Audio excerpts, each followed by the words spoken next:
Lots of excitement in Hot Springs. Big crowd expected. Because later today, Oaklawn's signature race for fillies and mares, the Apple Blossom. 1983, the year Wayne Lucas saddled his first Apple Blossom winner. 40 years later, he'll try for a fourth. He trains the favorite, Secret Oath. Last year's Kentucky Oaks winner. This is her backyard. Rarely loses here. And she just beat one of the best mares in the country, Clairiere. Everyone loves a rematch, right? Good, because Clairiere is back. How will the mare with champion pedigree respond? And at Aqueduct in New York, Danger's Hour is the Saturday feature, and it's early, race 3. Big Everest is heavily favored, but he hasn't raced in 5 months. Great to have you with us on Fox Sports 1. This is America's Day at the Races, brought to you in part by America's Best Racing for the love of the race. Visit americasbestracing.net today. Ready to roll at Oaklawn, Hot Springs, Arkansas. Crowd's going to get bigger. Ideal conditions for thoroughbred racing at Oaklawn Park, one of the marquee days of the meet. Approaching post time for the first of 12 races on this Apple Blossom Saturday. From the infield, welcome everyone. I'm Lafitte Pinkai. There are few races in this sport that can potentially impact championships that are run in April.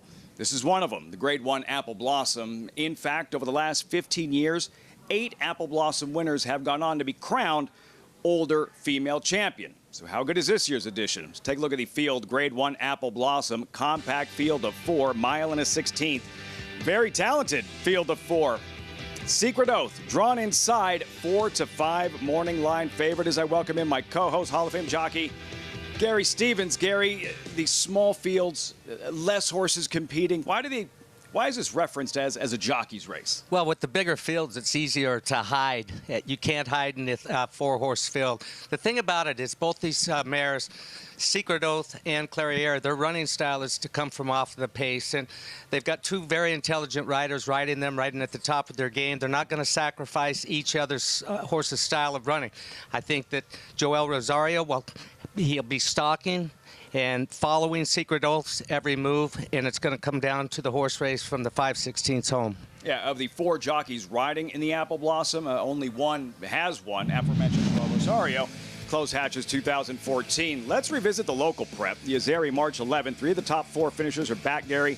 Clairiere favored over Secret Oath, so how was Secret Oath able to defeat Clairiere? Well, Tyler Gaffalione really hadn't moved on her until this point in the race. In the meantime, Clairiere, she'd been bottled up just a little bit, but I like this new style of riding Secret Oath. He waited, and you see how strong she finishes. Clairiere is not making any ground on her at the finish. If anything, Secret Oath is being geared down, and she won with ease. So Clairiere's had a race under her belt now, and expect her to improve today. Second time for Asmussen off the layoff. There were 8 in the Azeri, 8 runners, 4 in the Apple Blossom, Gary. Who do you think that favors? Secret Oath or Clairiere? I think that Secret Oath will have first run on Clairiere, and I think that's a big benefit in the short field. Superstar fillies and mares in the Apple Blossom and legendary trainers in their corner as we say hello to Maggie Wolfendale.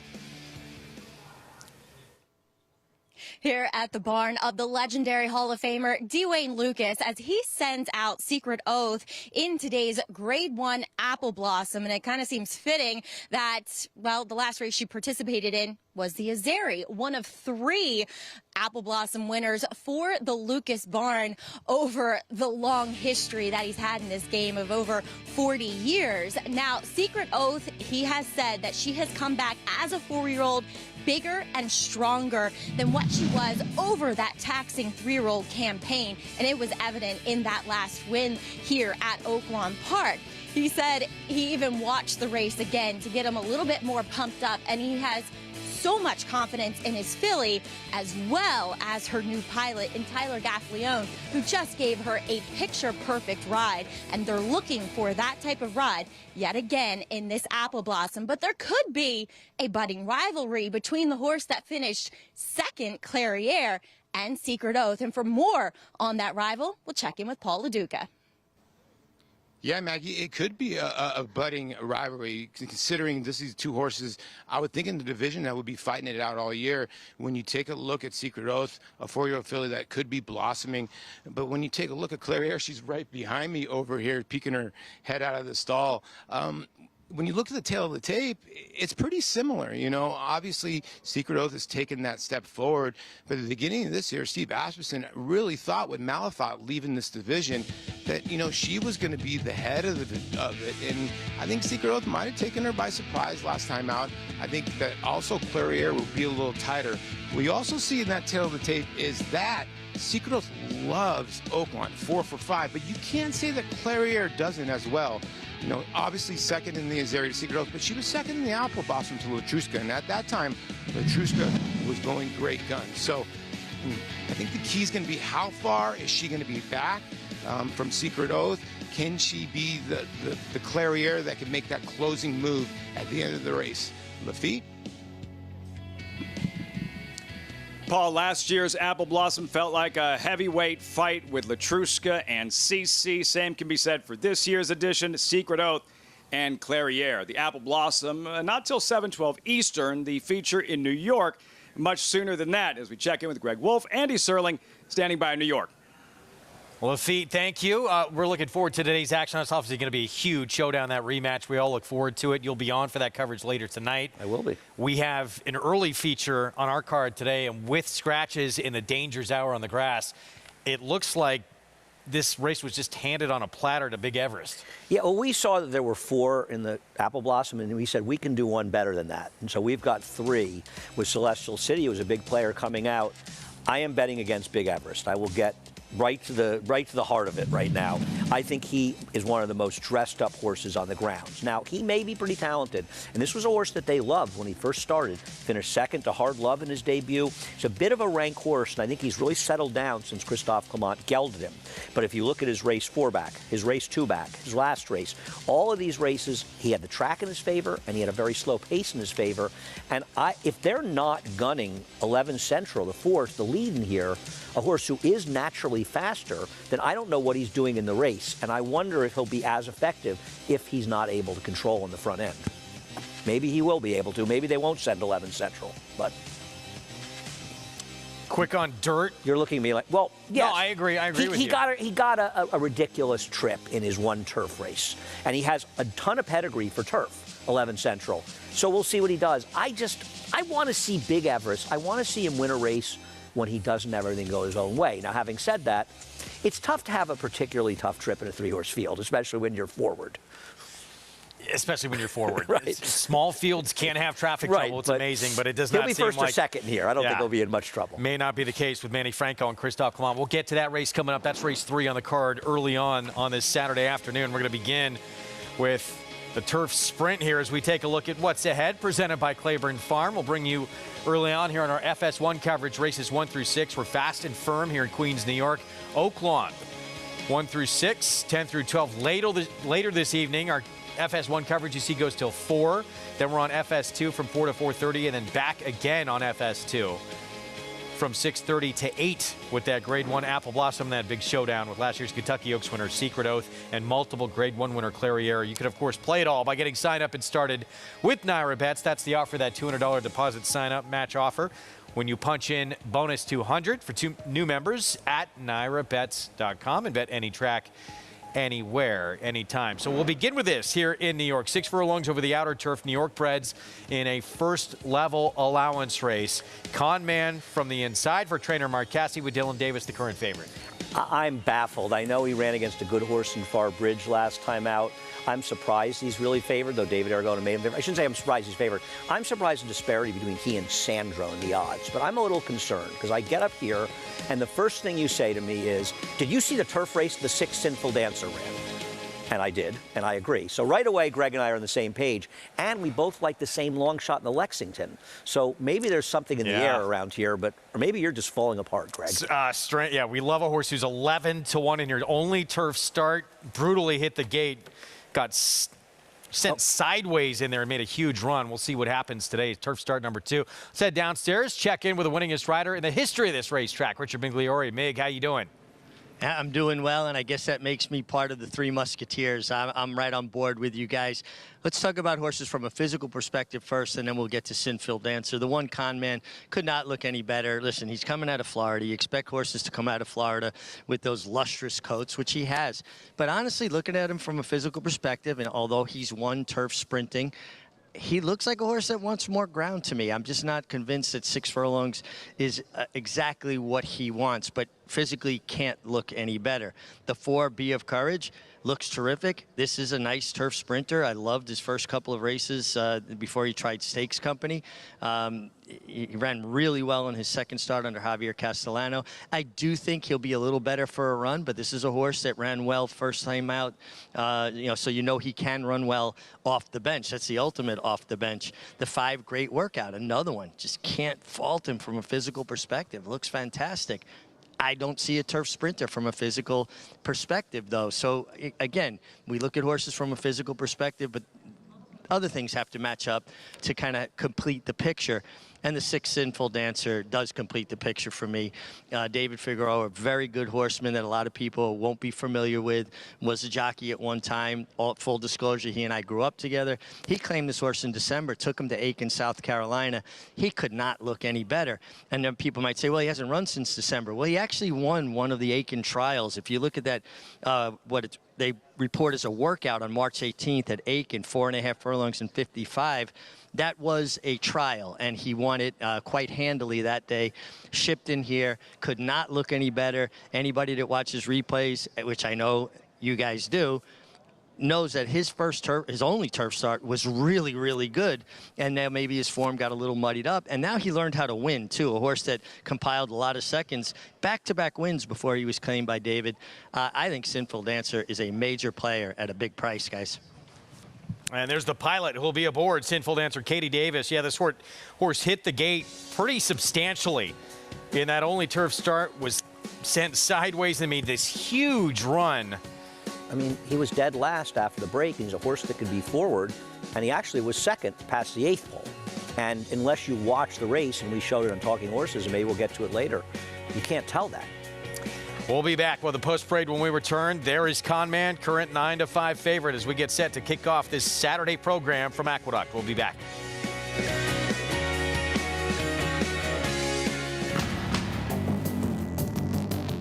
Whether it's Division I or Grade 1, top athletes have certain traits in common. Speed, strength, class, versatility, and most of all, willpower. Claiborne Farm Stallion, War of Will, was a Grade 1 winner on both dirt and turf. Now, his first foals are taking the field.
We're back on America's Day at the Races on our FS1 coverage. It's brought to you in part where you can play it all at Naira Bets. Go to nairabets.com and bet any track, anywhere, anytime.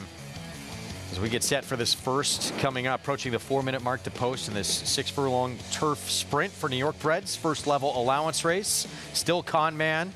The favorite as they come out for the post parade. Here's Dylan Davis on the one to beat for Mark Casse. Did break his maiden going short. He's run faster figures, though, when stretched out. And I think, and Richie was talking about maybe a horse better suited to going longer. I think he's a questionable favorite. Rough Draft, his only start. He won. That was the debut on turf when he was with Linda Rice, now with David Duggan. And keep in mind, David Duggan, who, done well with his horse he got from Christophe Clement.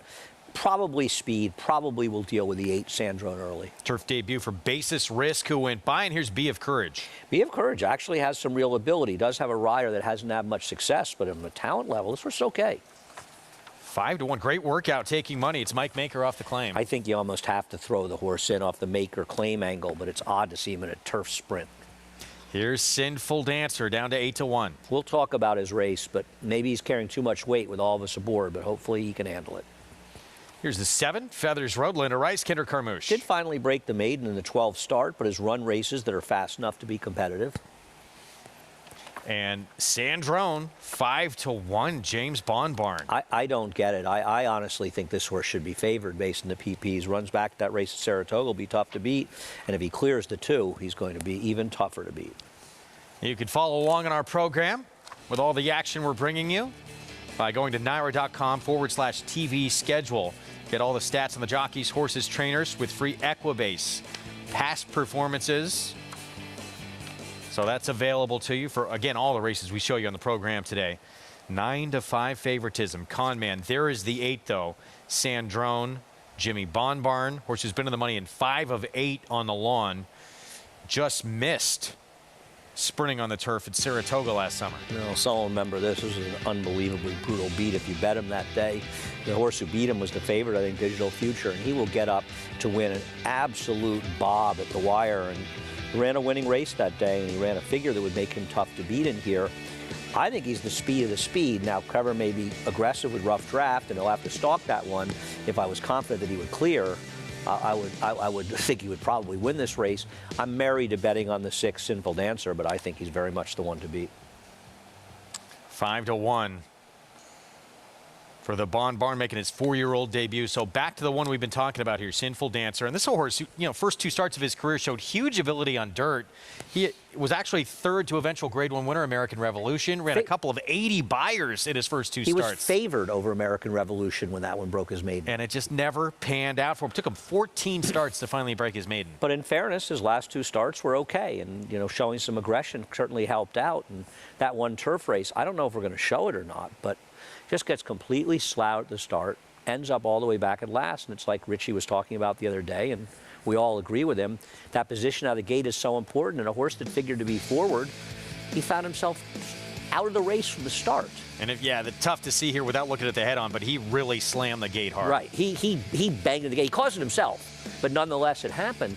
And then about 3/16 of a mile into the race, you're going to see it. He starts commencing a rally, and horses don't have half-a-mile moves, especially horses at lower levels. And I'm not saying he's a bad horse, but he's not a stakes-type horse. And he'll make it. You'll see this extreme run. You don't win turf sprints this way. You don't win races this way. He'll make this big run. He's now 3-4 wide out there, out in the middle of the track. He'll make this run, and believe it or not, he's going to get up into 2nd in late stretch. And this is with the rail out going wide as well. No, I thought this was a terrific performance by him. I'm trying to think if I looked it up. I thought it was actually, he ran a legitimately good race in there when you consider the kind of trouble that he had. And that's him on the outside. And right in here, he's actually moving into 2nd. They'll swallow him up a little bit, and I think he runs 5th eventually. But when you consider the trip he had, this was a very, very good performance. And this wasn't a bad race.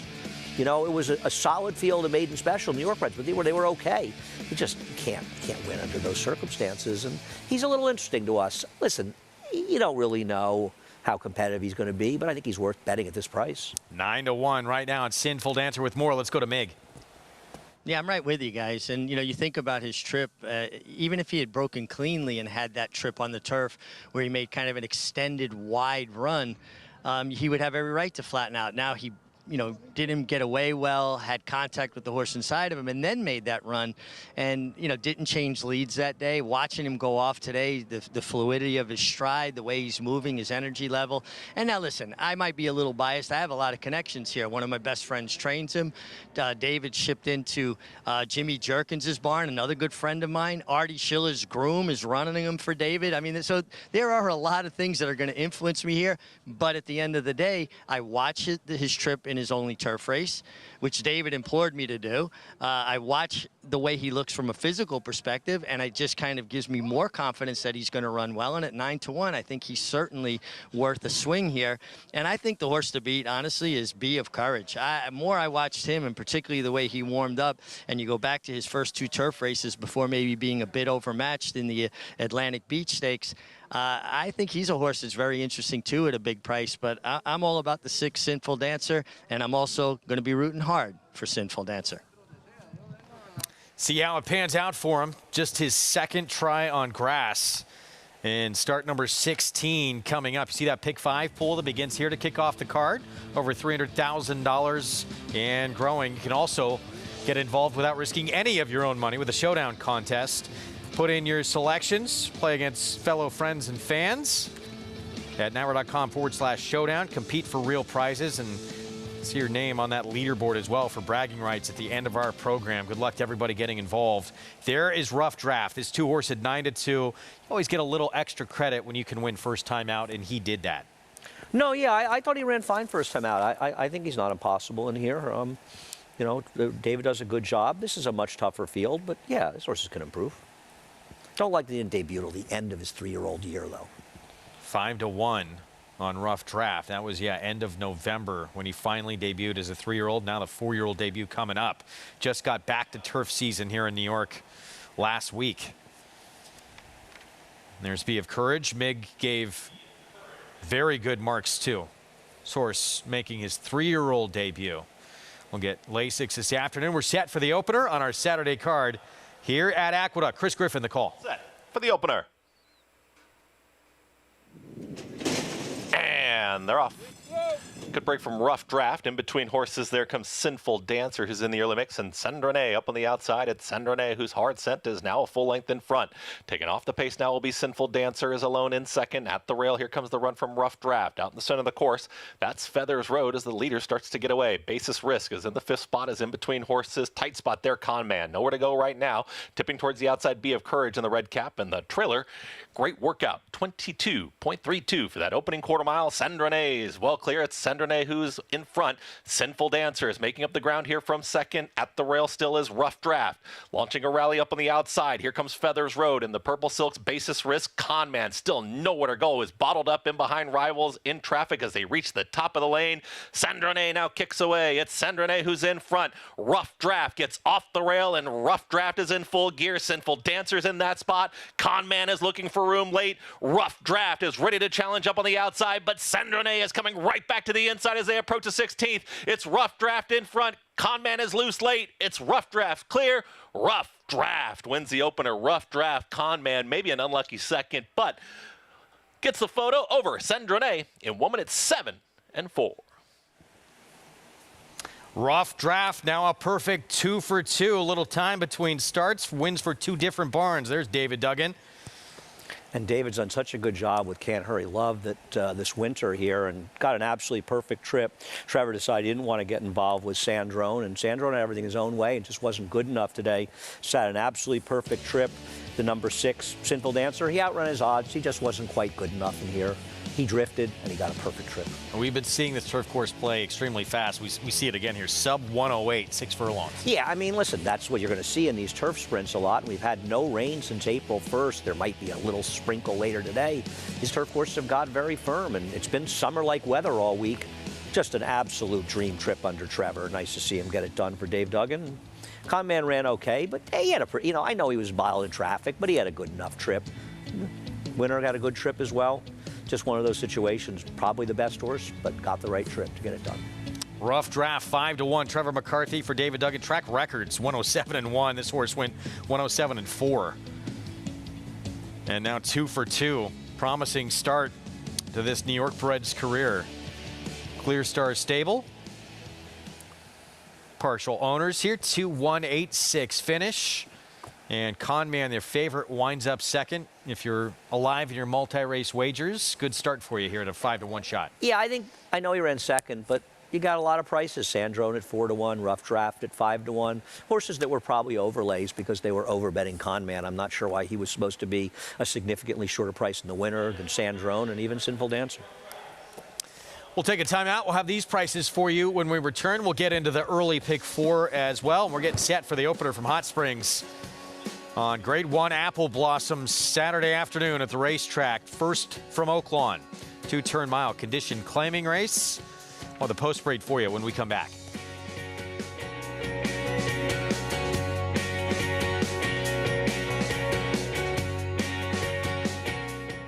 Good magic in a good-looking performance.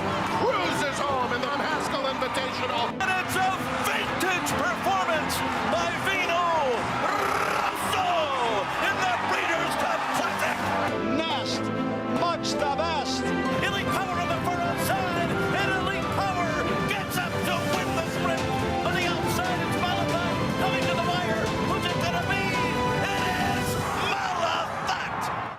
Experience the adrenaline-pumping, suspense-filled action of the Sport of Kings no matter where you are with Naira Bets. It's fast, easy, and secure. Download the app today and start winning with our lucrative weekly promotions, thrilling handicapping contests, and a one-of-a-kind VIP rewards program. Don't just watch horse racing, be a part of the action with Naira Bets.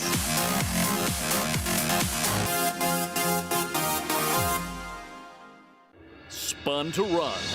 In the Breeders' Cup Dirt Mile, he defeated a loaded field that included multiple Grade 1 winners Omaha Beach and Improbable. His brilliant speed figures were among the fastest of any 3-year-old at a mile or more. And he hails from the legendary Danzig sire line. Multiple graded stakes winner, millionaire, Breeders' Cup champion, Spun to Run, standing at Gainesway.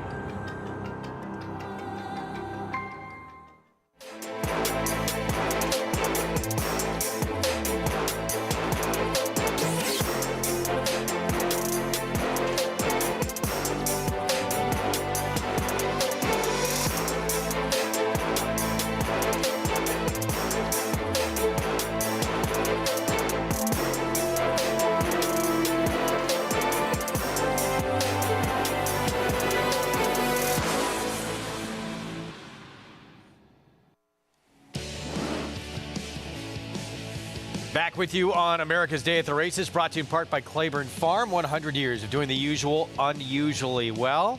Look there at Hot Springs National Park. Some terrific hiking, thermal springs.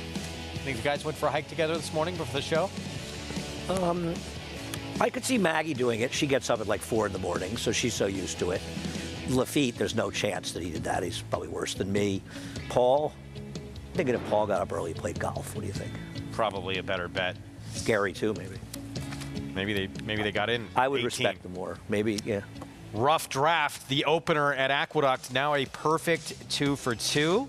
Trevor McCarthy, David Duggan at 5-1. Can't get a better trip in this horse, Scott. I mean, you know, and Trevor just really confident too. He wasn't worried about the speed of the 8. He figured if the horse is ready, I'm going to beat him, and he was right. He got the right trip and he got it done. Saving ground so important.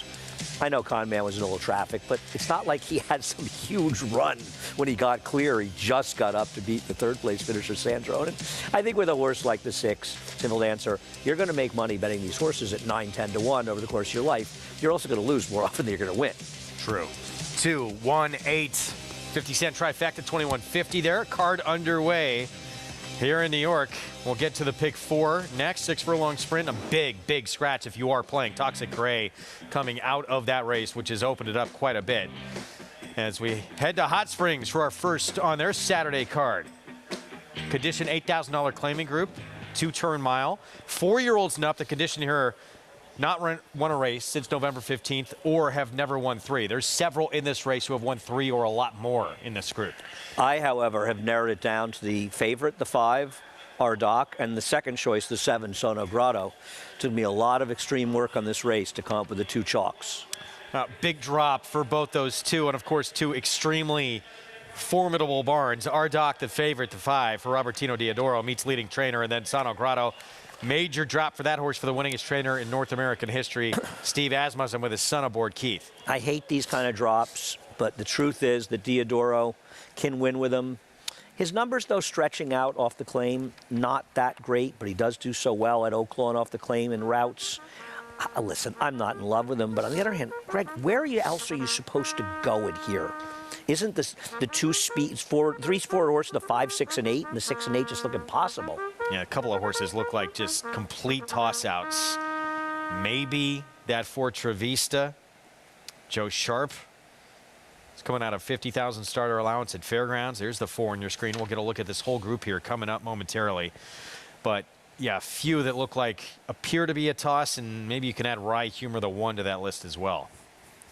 Yeah, I mean, I mean, it's like, who are you supposed to make a case for? The 2's taking a little money. Boldish, I mean, he was pretty good once. Not particularly good numbers off the claim for Ron McQuett, though there was a time when Boldish, who ran quite a bit around here, notably for Linda Rice, was good enough. And I guess Ego isn't impossible, but the problem with both those horses is they have no speed. The 5 has such a big tactical advantage on them. Boldish, a little bit interesting for McQuett. It was claimed last time out. Can make the argument potentially needed that race, minor trouble in the debut, and some form before it was facing, like your 2 top choices, significantly tougher. Oh, no question about it. There's no question about it. I don't know. So to me, so much, and I know you just don't disagree, is tactics in races, and it just feels like the 5 on the drop down, and you've got 2 drop downs in the 5 and 7. So if you're betting somebody else, you're assuming that both of those horses aren't going to show up, and it doesn't seem likely that'll be the case. Here is Rye Humor, so Martin Garcia for trainer Randy Morse. Yeah, I just don't think he's good enough, even if he could get a trip. 8-1. Here's Boldish.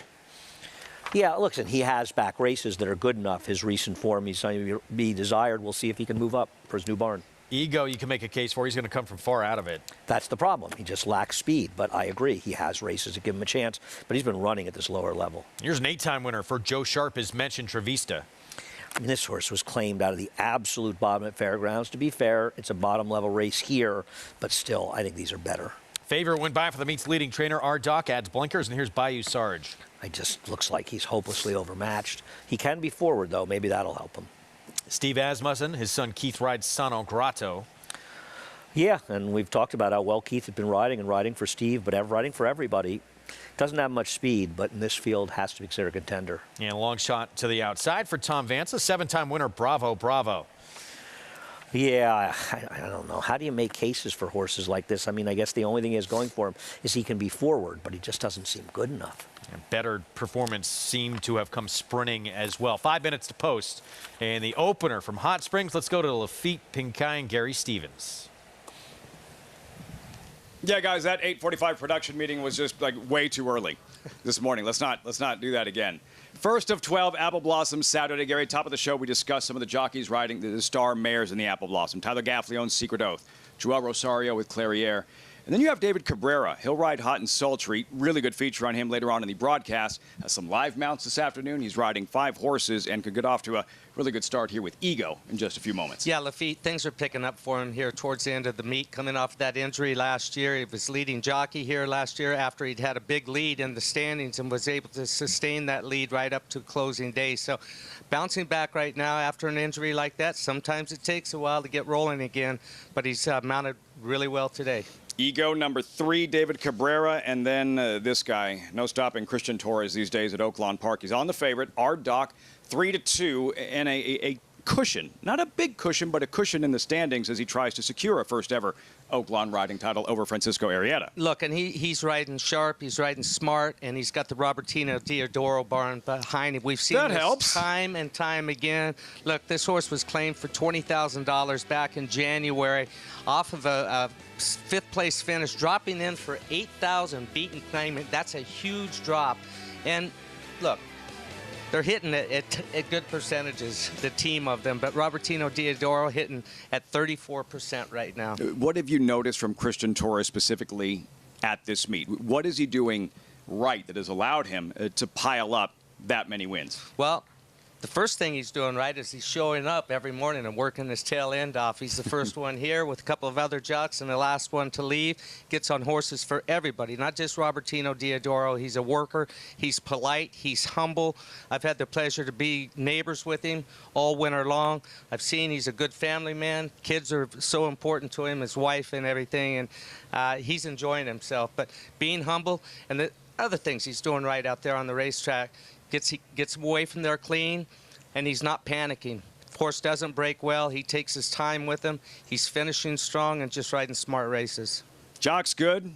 Trainer's good. Maggie, how does the favorite look? The gelding, our Doc.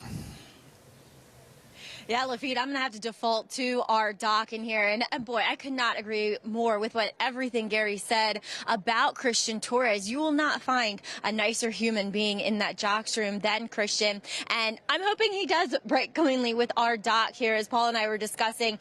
Yes, the horse to the outside could be more of a pace presence in Bayou Sarge, but our Doc, I think, does have enough pace. And I think that's such a huge advantage over his rivals here, as he does add those shortcut cheater blinkers like the warm-up that Christian is giving him. He looks the part, a horse I am a bit familiar with, having raced in New York previously for previous connections. But he looked good then, and he looks great here coming off of the claim, and bit of a layoff for Robertino Diodoro. So all things good with the favorite. Now to his inside is a Louisiana Invader in Travista for Joe Sharp. You know, last time watching him in that starter 5, he got a great trip, saving ground, tipped out the head of the lane, and was just beaten by the favorite. He was second best that day. He did swap back to his inside lead late, and what Andy said and what appears on paper is kind of evident in the way that he looks. I think he just meets a tougher group here. He's a little bit smaller, unassuming, and he just honestly doesn't look like your typical kind of Joe Sharp horse, big burly type.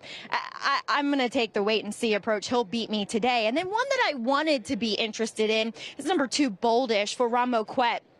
I have always thought that this horse, another one that ran in New York previously, was best around one turn. He's not getting that here today. He's getting a mile.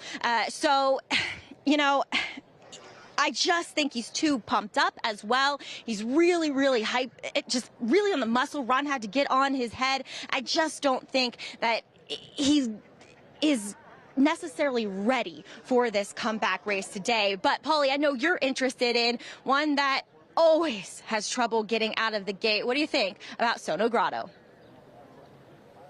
Well, you know, when you get to the 7, Sono Grotto, he's kind of an interesting horse considering he's the second choice in here. I don't really agree with that.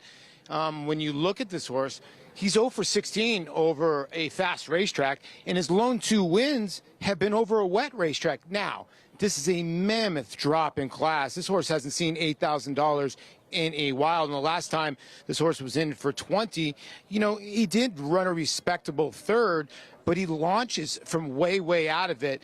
And we're looking for the speed in here. And, you know, Christian Torres is very, very sharp. And I would think our Doc goes to the front end here or tries to.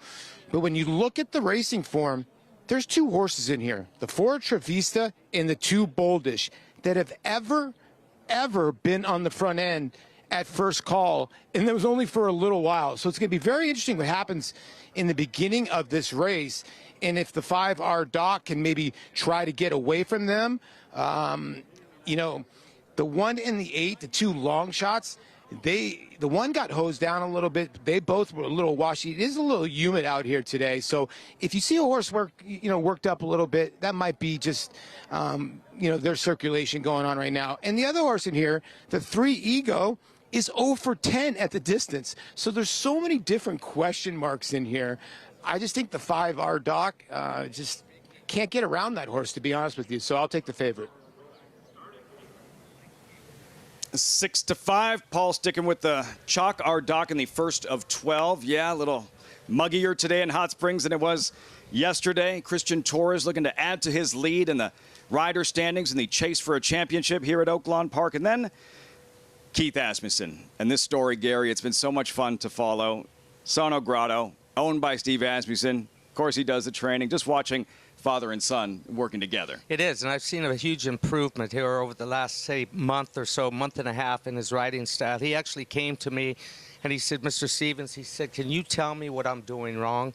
And I said, nice. Do you want to listen?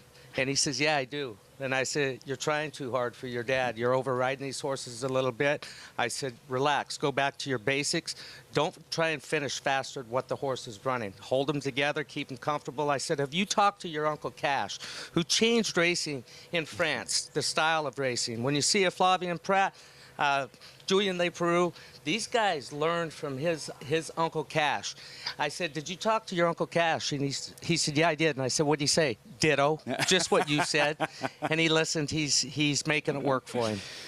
Surrounded by very wise mentors, Keith Asmussen, and he'll team up with his father with Payne in the $500,000 Count Fleet. A little bit later on in this undercard of the Grade 1 Apple Blossom. Can the Asmussen boys strike early on the program with Sono Grotto? We're about to find out. The favorite, though, our Doc, leading rider Christian Torres, even money at post time. All set for the opener. Here's race 1 of 12. Fast track fast. First of 12 here at Oaklawn. And they're in the gate. And they're off, and off to an excellent start on Apple Blossom Day. Bravo, bravo from the outside. Our Doc, those two moving together. Bayou Sarge in the black is racing in third. Trivista had a smooth start, and he's fourth toward the inside. And then to the outside, it's Sono Grotto. He's much closer to the pace here, and he's racing in fifth. The length to the good of Rye Humor. Then comes Ego, and Boldish is trailing the field as they move on to the backstretch. It's Bravo, bravo with the lead here, stepping clear by a length and a half. He's well off the rail. Our Doc might be exploiting that from the inside. No, it looks like our Doc's going to settle on the inside in the two-path, actually, as Trivista just got shut off at the rail. Trivista tried to go through at the rail, and he got shut off. Sono Grotto and Bayou Sarge are positioned toward the outside here, and they're in that flight that's a length off the lead. They're past the half-mile marker. The finish line is the 16th pole, and our Doc has moved through on the inside. He did eventually get inside of Bravo, bravo, when that looked questionable for a time. Then up on the outside, it's Sono Grotto racing in third. 2 lengths then to Trivista in fourth, followed by Boldish and Bayou Sarge. Ego is next to last, and Rye Humor. And Christian Torres and our Doc have taken over the lead here, and they have it fairly comfortably as they enter the short stretch. Then Sono Grotto on the outside of Trivista, and here they come to the finish, and it is all our Doc. Our Doc is going to be a convincing winner here. It's going to be about 8. Trivista is running second here. Finishing third was Boldish. Then came Sono Grotto.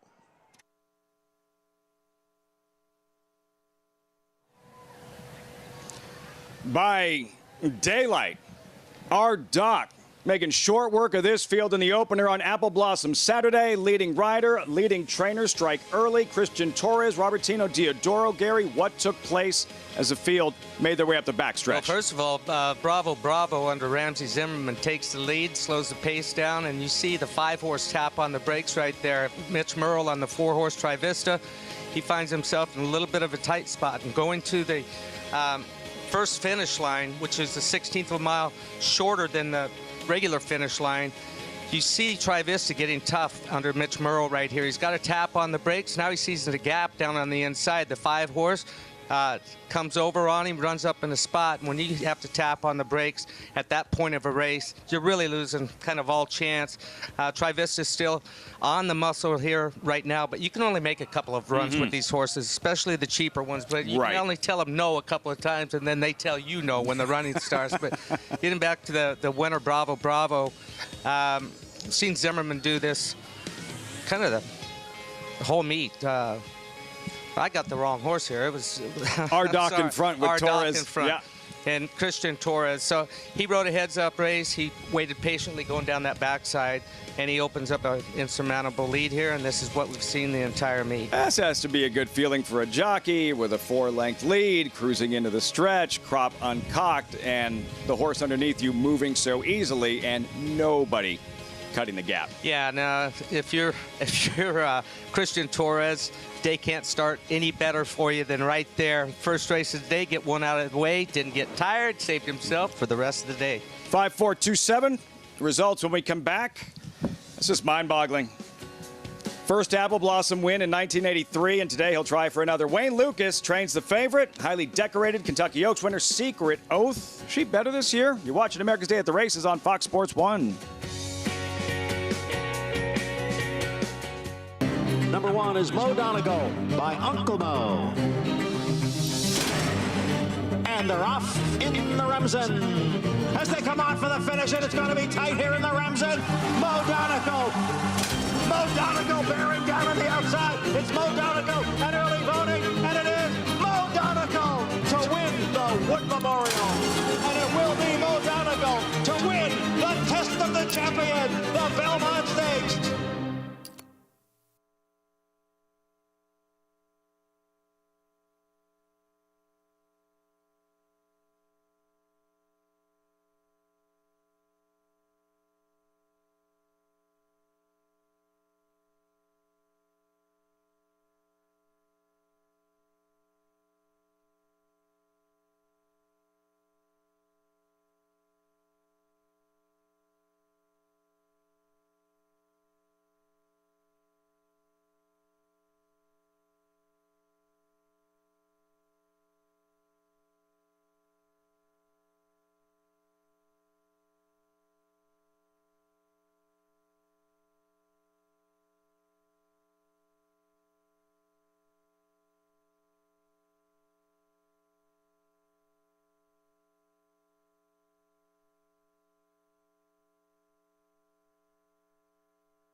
Back with you on America's Day at the Races on our FS1 coverage. Early pick 4, race 2 at Aqueduct. Here comes our post parade. And we start with Warman Road, Rob Atras, Kendrick Carmouche, speed from the rail. Yeah, and I think one of the interesting things to see, there's only 4 dirt races today, but we had a dead rail here yesterday and wonder how the rail's going to be today. He's going to go and take pressure from Looms Boldly. Yeah, this one wants to go as well. 4-5 on this Brad Cox runner. Yeah, and he was good controlling last time out, but he figures to have a slightly tougher time on the front end with the presence of Warman Road, but he's the one to beat. 10-1 Thunderian with Jaime Torres. Just feels like a horse that's hoping to get a piece of this race. 4-1 Heldish, Mike Maker, Dylan Davis. I took him as an alternative in here. He has back form that's good enough. His form has declined for Maker in the last 2 starts, but maybe he could stalk instead of good trip here. And Kelly Breen with a horse coming out of the Grade 3 Nashua. Just don't know where the race is that makes him competitive here, but maybe he'll improve for start as a 3-year-old. There's Tyrone, son of Twirling Candy. 11-1 on the board. Unless John Atfield has that orange suit on, I'm not interested. The assistant trainer to Kelly Breen. You missed that the other day. No, I saw it. That was quite an outfit. I think we should all get them. Match the saddle towel. Orange suit day or something in Saratoga. Lafitte will look great in a full orange outfit, I think. We've done some interesting wardrobe days at Saratoga. Can earn $20. Not intentionally. It's true. No, we had a couple that were intentional. Go to NYRABets.com for that promotion. Don't forget you got to opt in at NYRABets.com take advantage, get some free money in your account. Here's the 4 to 5 favorite. So Looms Boldly. He's quick, and when you're not quick on Andiamo Firenze, which he did last time out, you know you have some speed. Yeah, no, I think he took advantage of a track that was kind of inside speed last time out, but thought he ran fine in here. It was able to get away with a moderate sort of pace. It wasn't super slow, to be fair, but he's a horse when he's better he can control. I don't mind that he's got a target inside of him, but I wonder if the one Warman Road could get in his way a little bit. But I'm not going to knock this horse. He's talented. He's run well, really, in all of his starts. And, you know, whether he's aided from where he was on the racetrack or not, that was a pretty loaded New York bred 3-year-old group. No question about it. With a scratch of Toxic Gray, this race gets a lot easier for him. He's 4 to 5 for a reason, and it's the good reason. 2 minutes to post here in our second. Let's go to Mig. Yeah, guys, I mean, talk about Looms Boldly. I mean, he's just a little bull of a horse. Thick, solid, big shoulders. I mean, just a prototypical sprinter type, being by Golden Sense. But I do think that there's potential here for him to get hooked up with Warman Road. One thing about Warman Road, he leaves the gate. He has true gate speed. Where Looms Boldly, maybe his first step isn't as fast as the one Warman Road. And the way Kendrick Carmouche warmed up the one, I think the two might have pressure. And he might not even be able to outrun, or at least he'll have to be used to outrun the one Warman Road. Now, I agree, Looms Boldly, no doubt the horse to beat. But also, this is his first try against Open Company. He won the Damon Runyon Stakes, but against New York breds, about 1,100 foals foaled in that foal crop for New York breds, as opposed to 20,000. So it limits the gene pool you're competing against. This is unrestricted. Still the horse to beat, just food for thought. I'm in agreement with Andy about the 5 Heldish. I think that Post gives him the opportunity to stalk, and hopefully, you know, for him, the 1 and 2 kind of soften each other up a little bit, and he could sit the proper trip. So I'm picking the 5 Heldish for those reasons. When I look at a race, a lot of times I don't handicap conventionally. I kind of handicap about who I would like to ride and looking at how I think the race might shape up, and I'd want to ride the 5 Heldish. And let's be clear, guys. Lafitte would look good in a burlap sack. But he'd look better in the orange suit, don't you think? Well, we had a suit on yesterday, too. And it found out who it was finally. Reached out to me on Twitter. Who? Mac Davis, the incredible suit in the winner's circle. Oh, those outfits, yes, that's right. That was big time. Twitter. That was good. That was the Jonathan Kinchin fan club, I think. But I think Jonathan gives some tips, too. But they look good. You look at this race, and so, you know, you try and see, are there 2 horses that are going to battle? It does look like the 1 and 2 both want to go to the front. Yeah, but just because the 2 want to go doesn't mean that it turns into a battle. That's the situation. It takes 3 to make the races blow up a little bit. So we'll see. You know, maybe if you're Manny Franco, you're just sort of okay sitting outside of the 1 Warman Road because you figure, I got the better horse. I'm not going to burn myself up. And you just have to hope if, like me, you're taking a small shot, and Richie as well, because I know he's interested in my horse, Heldish, not my horse, he's interested in the same horse, I should say. But you have to hope that maybe Looms Boldly is a horse that just isn't as good unless he's able to control up front. That has to be the hope. But he's way the horse to beat. I don't think the 3 to 5 price is wrong here. Do you? I mean, I think he's supposed to be odds on here. I thought he was the horse to beat as well. It's a little short. Well, you and I don't ever want to bet 3 to 5s, you know, so we see it. But I don't know, is he really? I mean, the 3 and 6 are very hard horses to make. He kind of feels like his chances to win might be more than the chances of the 1 and 5 combined, oddly enough. So I don't really have a problem with those odds. I'm not going to bet him at that, and I pick the 5 as an alternative. But I'll put it this way. We've seen worse 3 to 5 shots. Oh, no question. Right. So I don't, you know, I mean, probably should be 4 to 5, 360 to 380, but you're just not going to get that. There is Kendrick Carmouche. He is never shy. We know that from the gate on Warman Road. Who will take command early in this race? From that inside post, he has got to try and assert himself.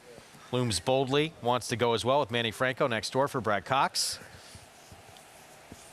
Pick 4 begins in this one coming up. Of course, that Dangerous Hour we touched on earlier on in the show. That is coming up next. Mile on the Turf, where Big Everest is going to be probably as short, if not shorter, than this price we see it on Looms Boldly. He's not that big a favorite over the 1, actually. Looking at some doubles. Really? He's not a substantial favorite over Anaconda, yeah. I'm surprised. I thought he would be bigger favorite too. He's not as big a favorite. You know, feels like they could be. I don't know. I didn't do the math, but they could be 3-5 and even money, or 4-5 and 6-5. Heldish about to step in line where Andy Serling will wind up. Mike Maker, Dylan Davis, and 17:01 outside Tyrone with Trevor McCarthy. We are set. Race 2 here from Aqueduct. Let's go to Chris Griffin. Heldish is in. Torone. All set.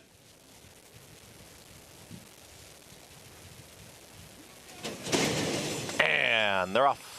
Warman Road's got early speed, and there's Looms Boldly, and they fly early. It's going to be Looms Boldly, who's quickest, is up by a half length. Warman Road is going to take back now, is going to get past to the outside by Thundurian in the red cap, and outside of that one comes Heldish, who's now going to secure the second spot. Looms Boldly is gunning on the front end, is now up by a half length. Heldish is going to stalk right off of the pace setter from second. Warman Road is now hustled along at the rail. Torone is making up some ground, and Thundurian is the trailer. 22.44 for that opening quarter mile. They've got to catch Looms Boldly at 3-5. Heldish is right there. These two are clear. They're now 2.5 in front of Torone, who's under a full drive, is now in third. Thundurian has made up a spot. Warman Road has worked to the outside now. Tough trip as Warman Road is going to be very wide as they reach the top of the stretch. It's Looms Boldly at the top of the stretch, and Looms Boldly kicks for home. Heldish is in for the fight up on the outside. It's Looms Boldly and Heldish 1-2. Far back to the rest, Torone, and also battling on is Thundurian with a late rally. A final furlong left to go. Looms Boldly is trying to hold off Heldish, who's moving in closer. Looms Boldly approaches the 16th pole. Heldish continues to chase. Looms Boldly is very game to the inside. Looms Boldly almost there. Looms Boldly handles it well and gets it done. It's Looms Boldly over Heldish. Then came that late run from Thundurian in 1:12 flat. Looms Boldly just too quick out of the gate for Warman Road and everybody else for that matter. And then Manny Franco making life difficult on Heldish in the stretch. Yeah, I mean, Warman Road, Kendrick tried to send. He had no speed and he did no running today. It was virtually eased. And Looms Boldly was able to control, but Heldish was right in his flank. And, you know, at the end of the day, Looms Boldly 3-5, Heldish 4-1. The value was betting a horse like Heldish, but at the end of the day, you cashed at 3-5 and you lost with Heldish. But every day, I'd like to bet 4-1 on Heldish. He ran a winning race, just wasn't quite good enough. Manny floating this favorite out ever so slightly to try and dim that run from Heldish. Maybe. And enough in the tank to hang on. Also, maybe to get off the inside a little bit, too. I wonder if he kind of wanted to do that as well. He was best. Heldish had his chance, but he wasn't best by a lot, and he was 3-5. 2, 5, 3, 6, 3-5 favorite. Had to work for it a little bit, but able to get the win here. And now 3 wins from 5 starts in his brief career for 10 Strike Racing. Brad Cox and Manny Franco coming off a meet title at the winter meet. Manny's such a strong rider. He's a tough rider to get by in the stretch. And Looms Boldly's a talented horse. We'll see. I imagine they're looking at the end of May. Maybe his next start will be in the Mike Lee on the New York Bred Showcase Day at Belmont. Belmont, 3 weeks, less than 3 weeks, 19 days. Actually, we'll be there a little earlier. I don't know if you'll be there for those Churchill shows. We'll be there. I'll be part of them. Tuesday and Wednesday. 3-5 favorite here. Looms Boldly with the victory. And we'll get into the Dangers Hour early stakes action coming up next. But it's Manny Franco, Brad Cox, and those Silks we see win a lot on this program for 10 Strike Racing here in the second at Aqueduct. Again, 2, 5, 3, 6 finish. We're going to take a break. We'll have these prices for you when we return. More to come on the program on America's Day at the Races on our FS1 coverage. Stay with us. Whatever you use to predict future stallion success, breathe slowly and gaze at the desert's first great championship race. Curlin won it. So did Street Cry, Arrogate, and now, in a time even faster than Arrogate's, Mystic Guide. The cold hard fact is, after this, he was rated the best horse in the world. Mystic Guide, new to Darley. The Cross Country Pick 5 combines the best racing from New York with top races from around the country in one bet. Find it in your track menu and play this weekend. Races and free PPs posted at NYRA.com/crosscountry. RaceLens is the most in-depth product in horse racing, with unique features found nowhere else. True odds, predictive analysis, and pace projection. RaceLens. It will change the way you follow horse racing and take your game to the next level. Lexitonian, a consistent top-level performer from east to west, a debut winner at 2, winning and placing in multiple Grade 1 races, following the footsteps of his sire Speightstown to win the Grade 1 Vanderbilt at Saratoga, and placing second in the Grade 1 Bing Crosby and Grade 1 Churchill Downs Stakes, out of the daughter of a Grade 1 test winner. He has the pedigree, the speed, and the looks to succeed. Lexitonian, standing at Lane's End. Racetrack Television Network brings you every race, from every track, on every screen, every day. With monthly packages starting as low as $5, RTN gives you great value and access to more live HD streaming and race replays than anyone. Visit RTN.tv today to sign up and watch on almost any device, including Roku and Amazon Fire. RTN has packages that start at $5 per month.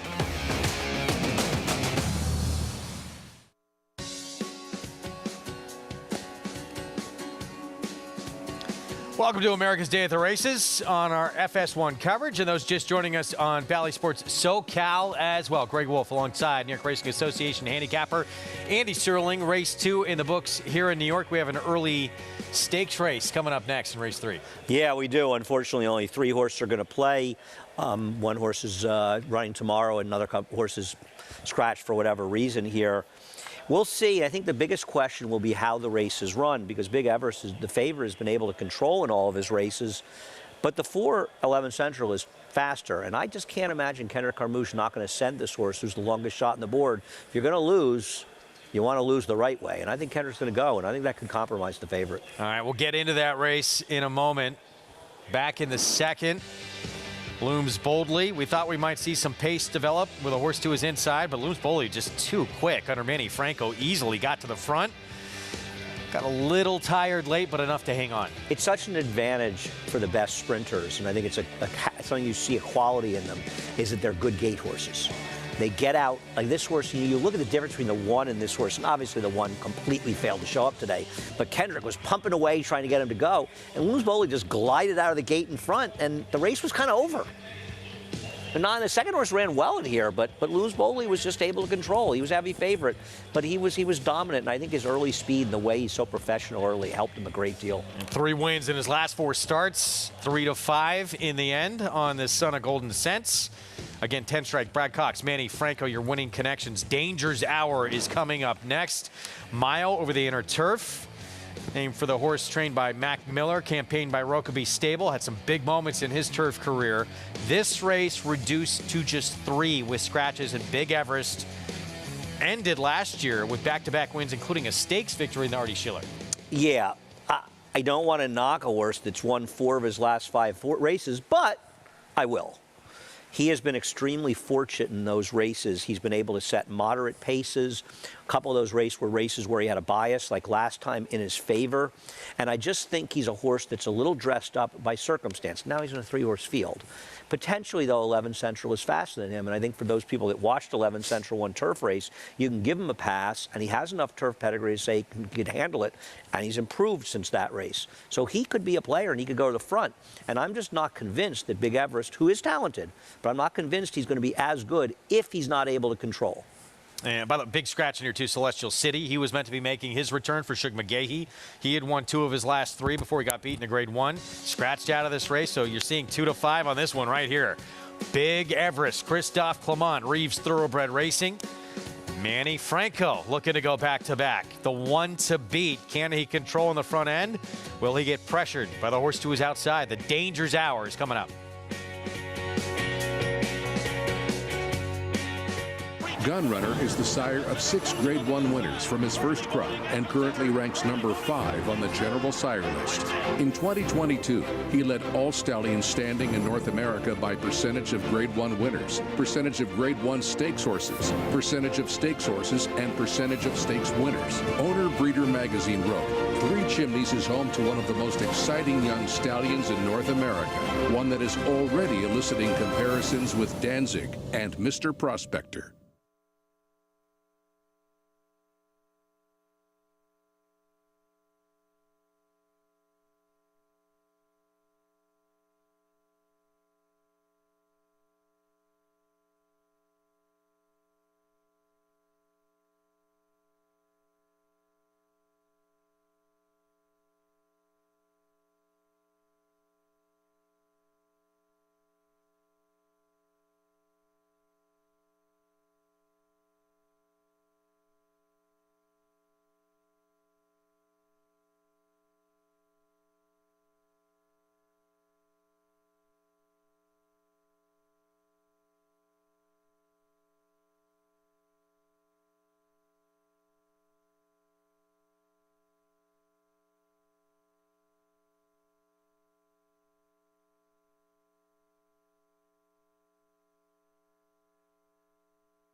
Back on America's Day at the Races, now we're talking. Pizza's been a huge part of my life, and as much as we talk about DeLuca's Pizza in Hot Springs, that alone, yes, the racing too, but I got to get there. Oh, DeLuca's? DeLuca's is terrific. I ate there twice when I was there. I think I was there for 4 nights. I ate there twice. It was absolutely terrific. Once with my friend Steve Dick, another time with my good friend Craig Milkowski.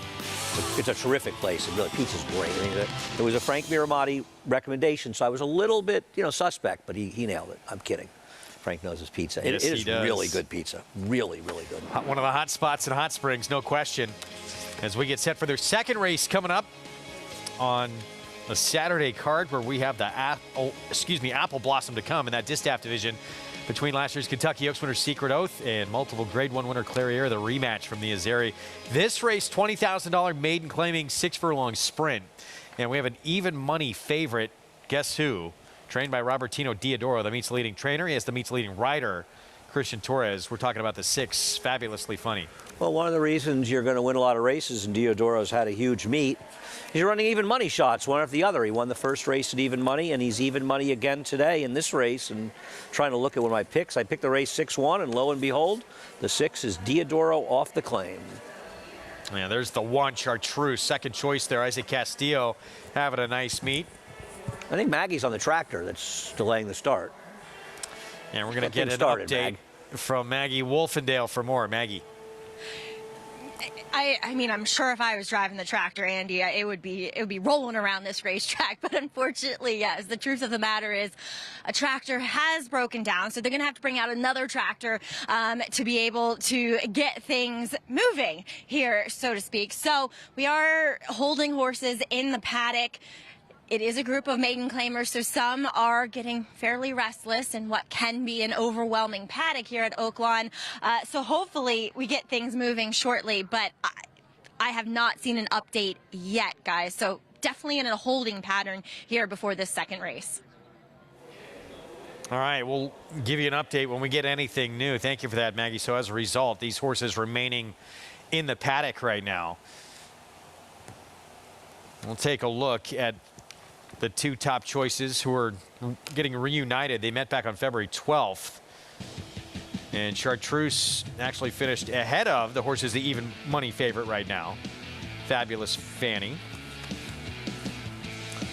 Right, but the situation is that Fabulous Fanny has been claimed from Diodoro for the last start. So, yes, Chartreuse ran the better race last time out, but it's very hard to ignore the Diodoro claim factor. So that's the reason the horse is taking so much money in here, and perhaps one day they'll run this race, and we'll find out. And we expect nothing less. Any weekend day in Hot Springs, you're going to get a terrific crowd on hand. But this is one of the big days of their entire, one of the bigger days, no question, with that Apple Blossom to come. Yeah, I mean, it used to be when they closed in the second weekend in April, they had all these races bunched together. As they've extended their meet, they've spread them out a little bit, and I imagine the Oaklawn Handicap's next weekend. I would assume it is. So much they've done to this racetrack over the years to improve the experience, the Sella family, and anyone in Hot Springs, this is why you go to this town. Oh, it's a lot of fun to go there, no question about it. And the next thing you do is, I guess, get a new tractor, apparently. No, Oaklawn's a fun time, and I think only went that one time. You got to get there. You got to get there eventually. It's on my list. You're too important around here. That's your problem, Greg. You've made yourself indispensable. It's a very, very bad move in life to make yourself indispensable. The rest of us, we can go anywhere. Nothing You are chained to the desk. Nothing like making the rounds and traveling around the country to the tracks, is there? Well, you've gone to a ton of places. I mean, you've been to Japan, right? Yeah, a couple times. You've been to Australia? No, I have not. Been to Dubai? Melbourne Cup one day, that is on the list. I have not. Most of the other racetracks around the country have, most of them, I should say. But yeah, Oaklawn is number 1 on the list that I have not yet visited.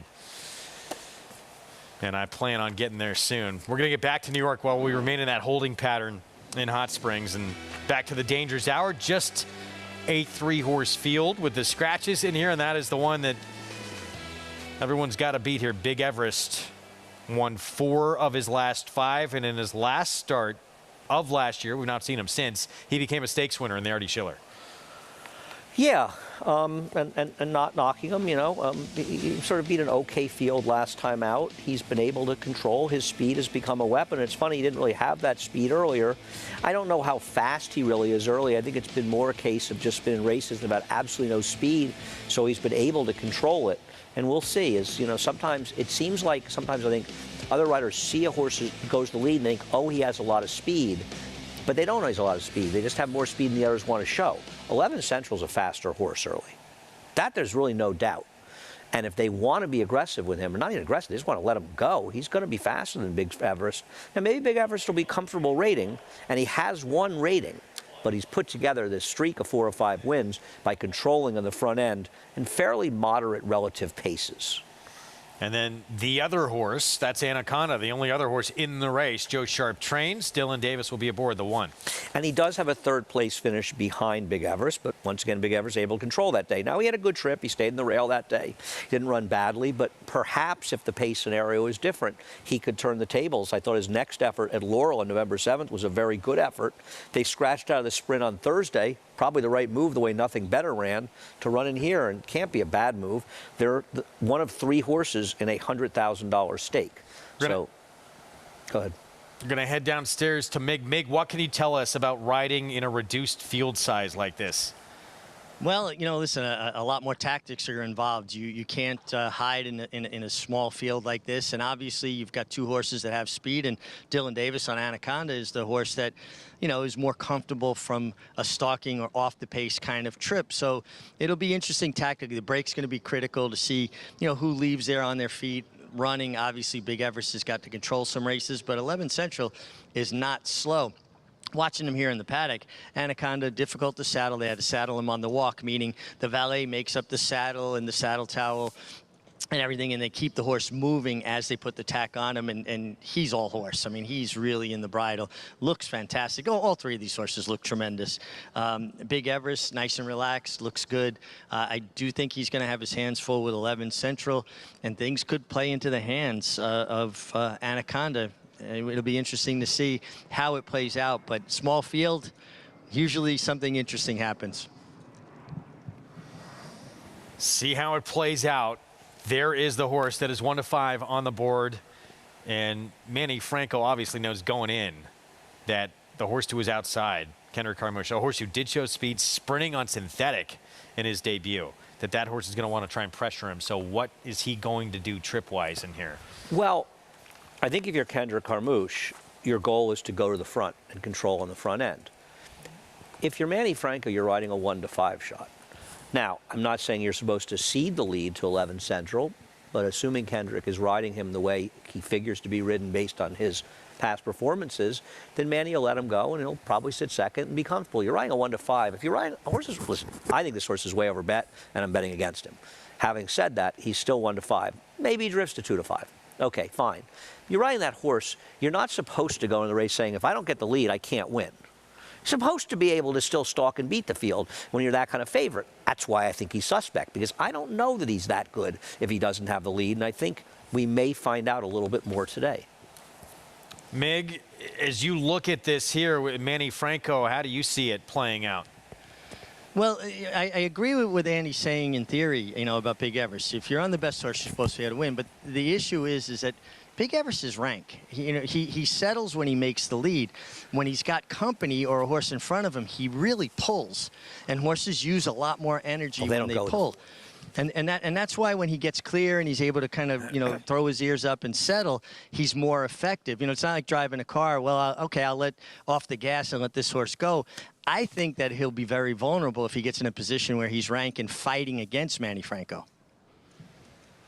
Something to keep our eyes on early on. Yeah, if he does not make the lead, this 3-horse, see if he starts throwing his head around and is uncomfortable. Yeah, I wonder, though, if some of the rankness left a little bit when they gelded him. It's hard to know because he's had such juicy trips in 4 of his 5 last races that it's really hard to know what you're getting here. He's just had great trips. I'm not saying he's not an okay horse, but in my opinion, he is not as good as he looks on paper. And I think if he's not able to control a race, and these were relatively slow fractions, considering when he was running and the course conditions at those times, I wonder if he's going to have as easy a time if he's not able to have everything his own way. And he's an awfully short price. 2-5 favorite. And there's the man who will be aboard, the one to beat. Manny Franco looking to go back-to-back. What an incredible end to his campaign. Really found speed that it didn't look like he used to have when he got really good. And this the horse who could benefit from a battle up front. Yeah, I don't think you're going to see a battle. I think you're going to see an honestly run race.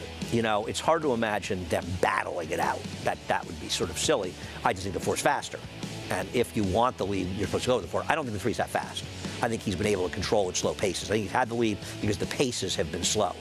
And I think the 4 is a naturally faster horse. I don't think he is. I know he is based on his pace figures. Whether or not it plays out that way depends on how they ride him a little bit. We'll see. I just think Anaconda sort of fits in here. I don't know. It just seemed like he's run fast enough races. And I thought if the race run a little bit more fairly, he could win. But it's hard in a 3-horse field. I'm not saying I'm running to bet him in a 3-horse field, but at 5-2, I'll bet him.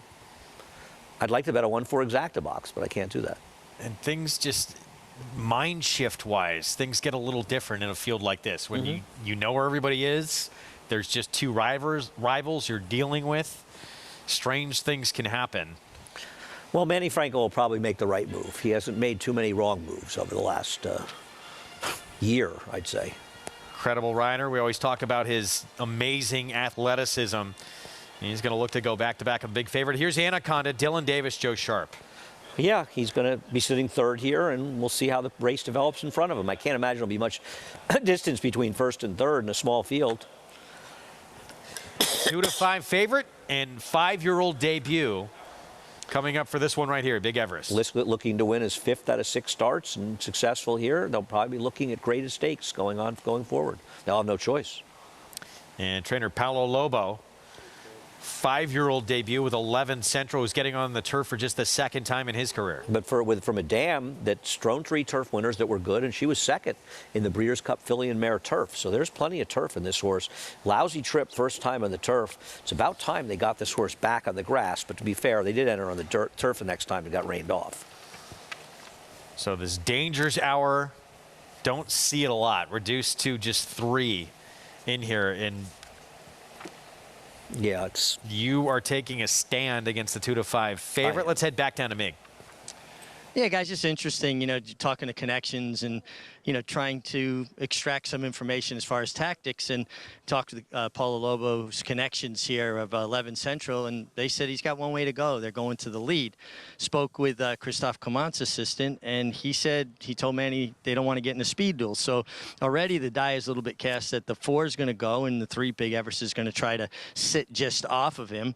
And we'll see if Big Everest is amenable to that. You know, again, some of these horses get headstrong. The fact that he's coming off of a layup, they're usually a little fresh as well, which can compound that. I think the race really falls tactically into the 1 Anaconda, who I believe will sit the right trip. I guess it's all going to be predicated on how kind Big Everest is to rating tactics. And, you know, we talked about it, too. You brought it up. He did win sitting off the pace before, but a horse who got really good when he was able to be forward. And he did it with fairly slow fractions, too. And the other thing, I'm thinking about if Richie was riding the 4 and the points that Richie made. If you're riding the 4 and you know that Big Everest is a horse that might get himself a little rank if he's not able to control, if you're Richie riding the 4, you're going because at the very least you're putting the favorite in a potentially uncomfortable position. It's your job as a rider, make life as difficult as possible on your rivals, especially big favorite. Yeah, when it's a 2-5 favorite. Back to Hot Springs post-brid for race 2. 20 maiden claiming sprint. This is Chartreuse. The second choice here did finish ahead of the favorite before the favorite was claimed. Certainly illogical. Bodie Odie, first-time starter. First-time starter, half to 4 horses that ran, and they were not that good. 14-1 on the debut. Beer Can Lady, Ramsey Zimmerman rides. Yeah, hard to recommend. This one does have early speed, though. Should be in front.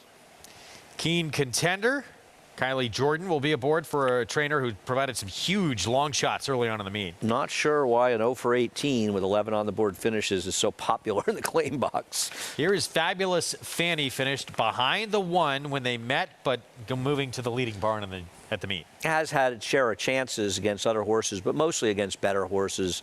I'm not arguing with Diodoro off the claim. If you can't beat them, join them. This week, Candy went by. Here's Lovely Joyce. Both the 7 and 8 just appear to be overmatched. The Lovely Joyce has one race good enough and does get a fast track. And the X Factor, Steve Asmussen, his son. Steve just claimed this one last start at Blinkers. You got to respect that, Steve Asmussen. He's just loves the action, doesn't he? Dipped in for this 0 for 15. It's incredible with all he's accomplished in this game. Yeah, he's claiming horses for $15,000. Let's go to Maggie. So Fabulous Fanny here, guys, as she does go first off the Diodoro claim, is wearing a pretty severe pair of blinkers. She has nearly a full cup covering her inside eye and then an extension blinker over her right outside eye. So honestly, I'm not sure how she's going to see anything. She looks okay here. But when I see that type of equipment going first on, especially first off the claim, I proceed with caution. As watching her last race, yeah, she kind of went up she sat mid-pack and then went up to challenge around the turn and just came up a bit short after what was maybe a little bit of an early move. But like I said, I'm not in love with seeing a favorite with that set of blinkers on. Number 9, the X Factor. She has had her chances, 0 for 15, but Steve Asmussen picks her up here. She was wired by the favorite last time out, Queenie's Way, who would return to win. 2, she looks like a horse and runs like a horse that wants a little bit more ground. So coming back, going the 6 furlongs, maybe. I mean, that's primarily where she's run most of her races. But to me, just kind of watching her stride, she looks like one that wants to cover a bit more. But she looks excellent nonetheless. She does apply a pair of shortcut cheater blinkers on for the new barn. And since I'm a little bit hesitant to recommend the favorite, I thought she was an interesting alternative, and you're getting 5 to 1 on her. I'm going to go off the walls here and talk a little bit about number 8, Lovely Joyce. I was actually here 2 back when she ran on a wet track, and looking at her, I thought she would be fine on a wet track, but maybe she doesn't like it. So she returns back to a fast one, which was the only time she had it was in her debut. And she just looks better overall than 2 back. Her coats come around. It's rich. It's hydrated. She was striding out well. And of any of these horses, probably handled herself well, the best, when dealing with the delay being held in the paddock. So I just thought she was one that was an interesting long shot heading into here. Guys? Maggie, thank you. Wow, giving out reasons to take a longer look at a 34 to 1 shot. The 8 here, Lovely Joyce. Okay, has been a fast track since the debut. The figure 3 back is good enough to get a chance to get a piece here. Not knocking Maggie for going out a limb, that's for sure. 9 making a nice appearance here for Asmussen. That's the X Factor. His son will be aboard, 5 to 1. The equipment change, the blinkers on, that gray in the background. Certainly Chartreuse, major player, and you're getting the benefit of a bit of a pride. I mean, this horse finished ahead of and squarely ran better than the favorite last time out, but the power of the Diodoro barn is why the 6 is even money. Yeah, no, they had similar trips in there. I'm not going to dispute that at all, but the Diodoro factor, I mean, it's just an ever-present situation. We'll see. I mean, perhaps they'll get this race off at some point. Pick 4 from Oaklawn here in race 2, right-hand side of your screen. Begins in this one coming up.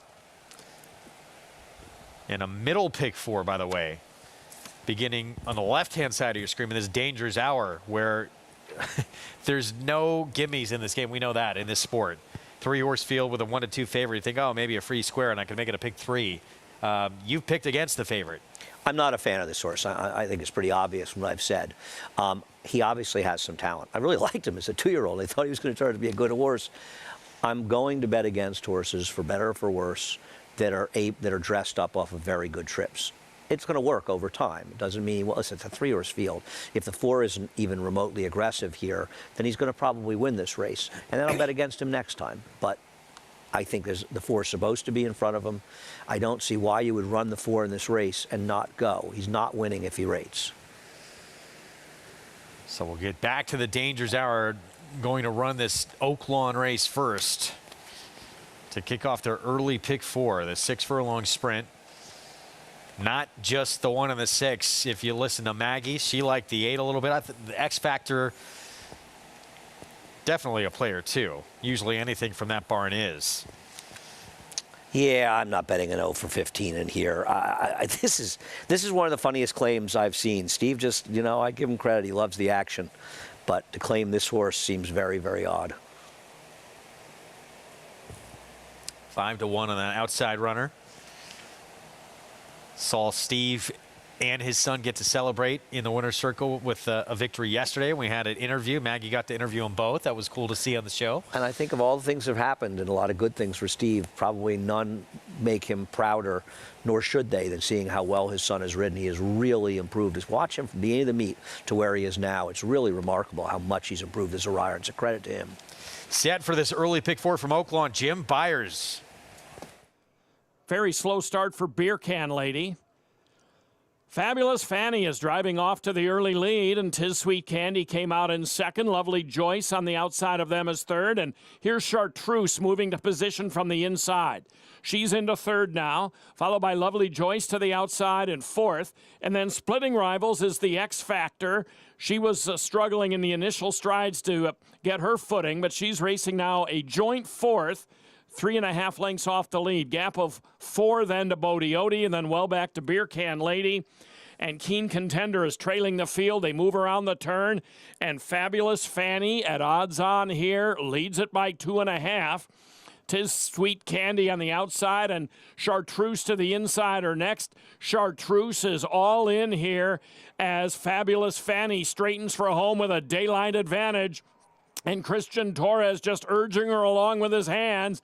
And Fabulous Fanny leads the way by some 4 lengths here as they come to the final 16th. Chartreuse is a clear second. Tis Sweet Candy is still third. And it is an early double sweep for Diodoro and Torres. 6-length win here for Fabulous Fanny over Chartreuse. Bodiote gets up for a distant third. In the Diodoro Torres show, they take the first 2 on the card, both by daylight. As we get back to New York, 3-horse field in this Dangers Hour. 1-2 favorite, the 3 Big Everest. 5-year-old debut coming up, but we've talked about pace problems. A horse who likes to be forward with the presence of the horse who is outside this 4-11 Central. Bit of a chess match going on. It'll be interesting to see how it plays out. Chris Griffin, the call. Here's the Dangers Hour from Aqueduct. Central, last to load. Goes in. All set for the Dangers Hour.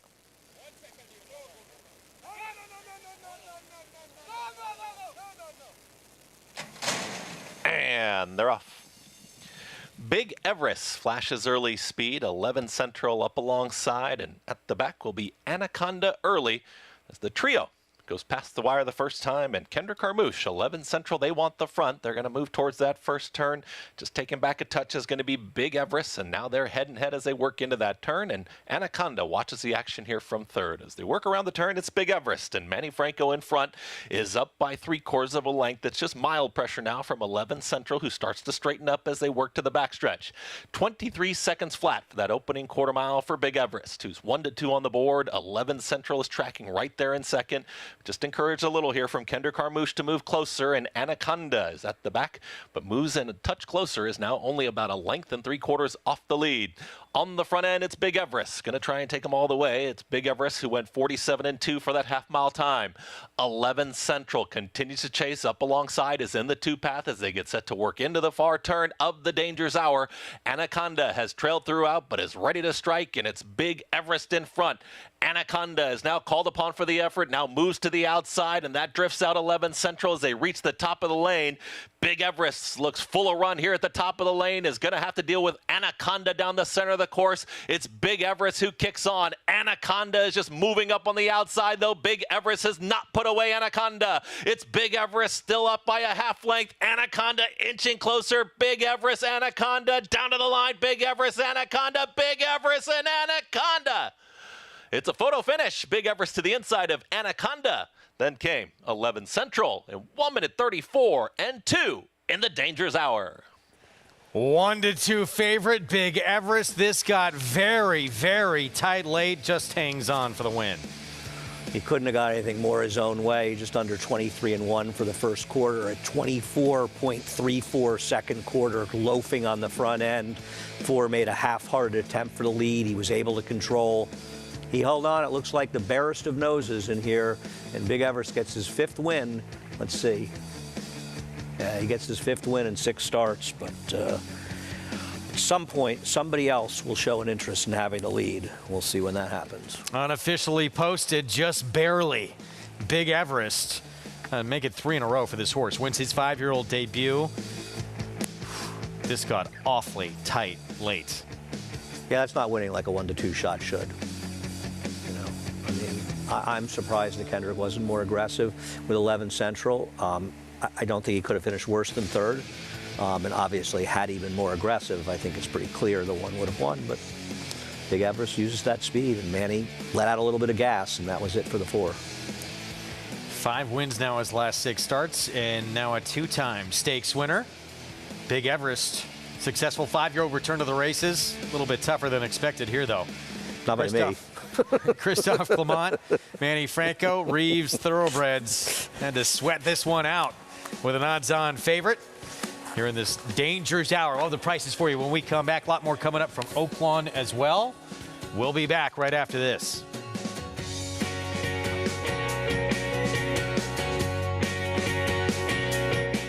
Caraconte has the potential to be a leading turf stallion in America. Caraconte proved with Spenderella that he can produce an international caliber horse that can run all over the world. Spenderella hanging tough with the advantage to win the Appalachian. I've been fortunate enough to train some top fillies and mares. Spenderella is right up there with the best of them. Spenderella turns it into a procession. I think Caraconte is a horse who has tremendous potential.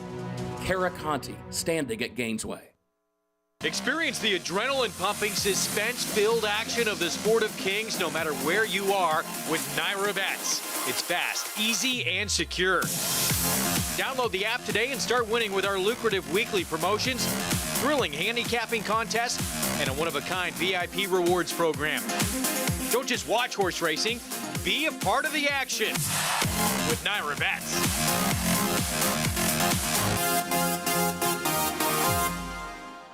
A Grade 1 winner of nearly $2 million, Silver State hails from the sire line of legendary Claiborne stallion Danzig. And his second dam is full sister to Kentucky Derby winner Monarchos. After winning the Oaklawn Handicap, Silver State defeated Knicks Go in the Grade 1 Metropolitan Handicap. Now his first foals have arrived.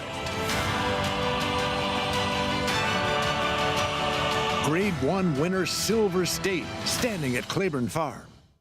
There's a big, bold, beautiful world waiting to be explored by you and your friends, of course. But not just any friends, the best of friends. The kind of friends who let you do you. Because in this world, it's positive vibes only. And when you get in the zone here, you stay a while. These aren't just good times, they're the best of times. And your time is now.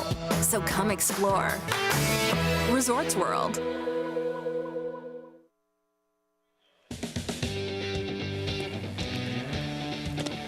You're watching America's Day of the Races on our FS1 coverage. Regional networks out in Southern California with us as well. It's brought to you in part by legendary Claiborne Farm. 100 years of doing the usual unusually well. Back at Oaklawn, we've had 2 races and 2 absolutely dominant performances by this duo of Robertino Diodoro and Christian Torres. Yeah, I mean, this was, and you could see this was just a different horse off the claim. Not really surprising the horse had some speed, but he just absolutely cruised the front. Don't know what happened to the number 4, Breer Can Lady, you would have thought would have been forward in here. I'm not sure if there was an incident at the start. I didn't really notice. But once this horse cleared the lead, a horse that finished behind the one last time seemed like a bit of a different horse today. I would say so. Crushed that horse, right?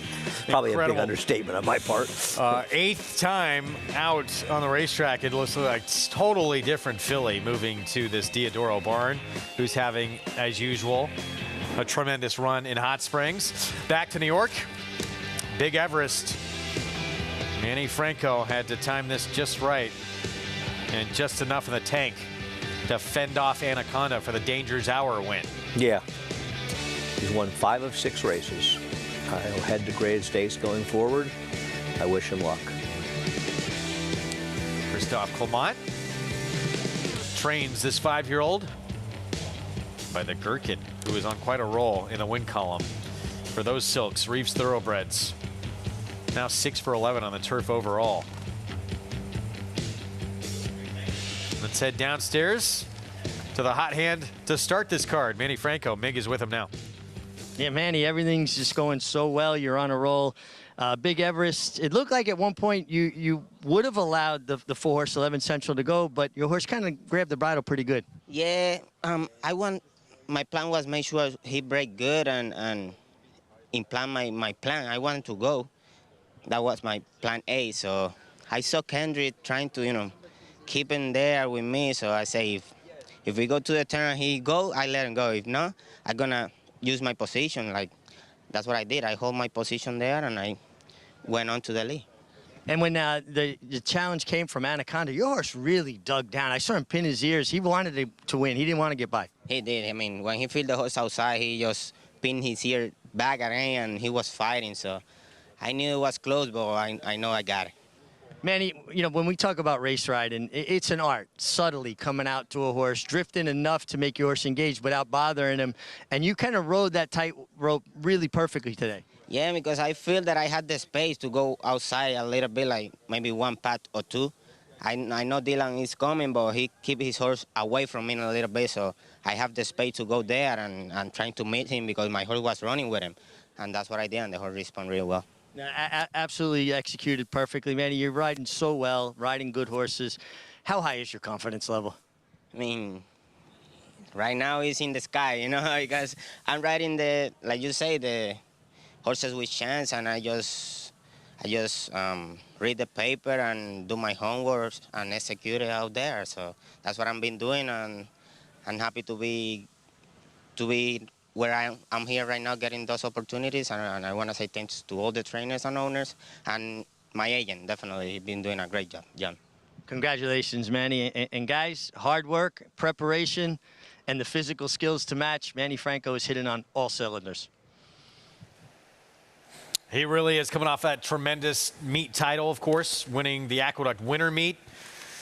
Back-to-back wins here on this Saturday card, and he's getting a lot of the primo mounts as well. He is. And obviously, and I'm a huge fan of Manny as well, and he and John Paddock, his agent, have done a great job together. It's going to get tougher. I mean, the big guys are going to be coming back. We get the Derby's over, and they all come back to town.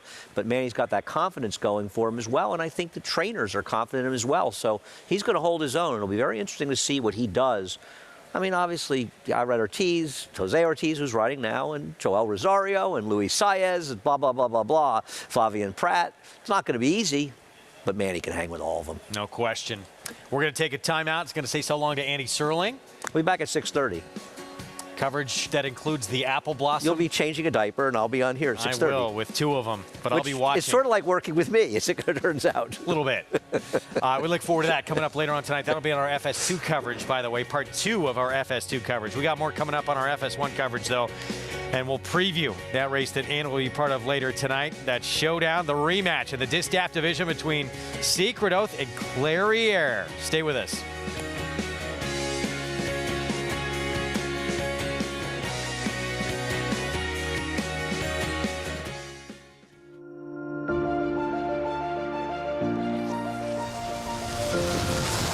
Tell you more about good magic? I can do that. $1,950,000 hit $1,950,000 in the $1,950,000 hit $1,950,000 in the $50,000 in the $50,000 we're $1,950,000 $1,950,000 $2 million quickly $2 million $2 million $1 $2 million $1 $2 million hold on $2 million $2 million $50 all through and I have boom. Thank you both. $2 million Rogers way. Good luck.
Looking at Bathhouse Row there in Hot Springs, designated as a National Historic Landmark District back in 1987. On our America's Day of the Races coverage, getting set for the big one out at Oaklawn. That rematch in the Distaff division between Secret Oath and Clairiere is still to come this evening. I'm joined by Anthony Stabile here on the desk. Good to see you. Hi, sir.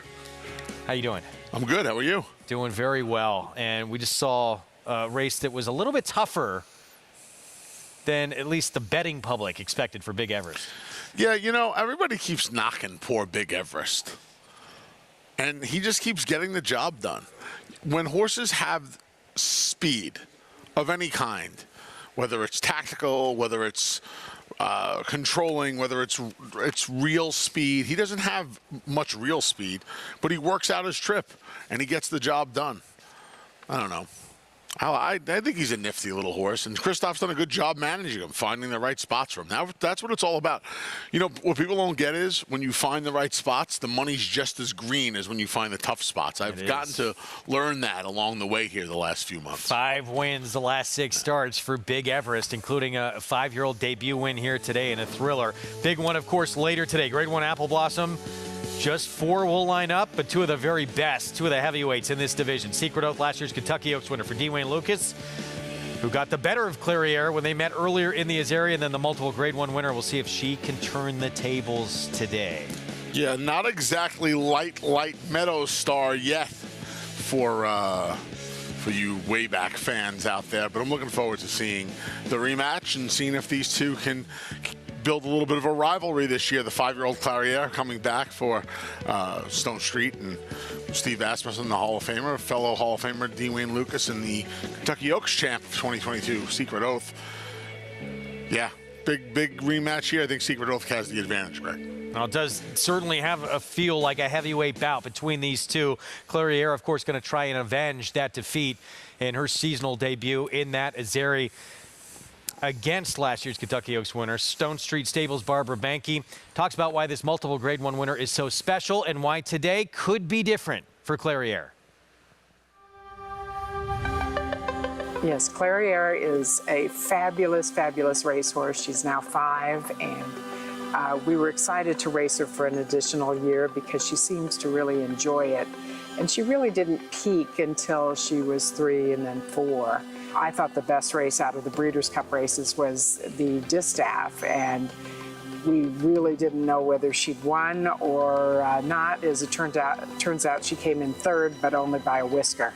And she won the Cotillion, she won the Ogden Phipps. Clairiere's the daughter of Cavorting, who was our really great race mare, who won Group 1s at ages 2, 3, and 4. Clairiere has actually surpassed her mother in earnings. She's earned over $2 million, I think over $2.1 million so far, and we hope to increase that today.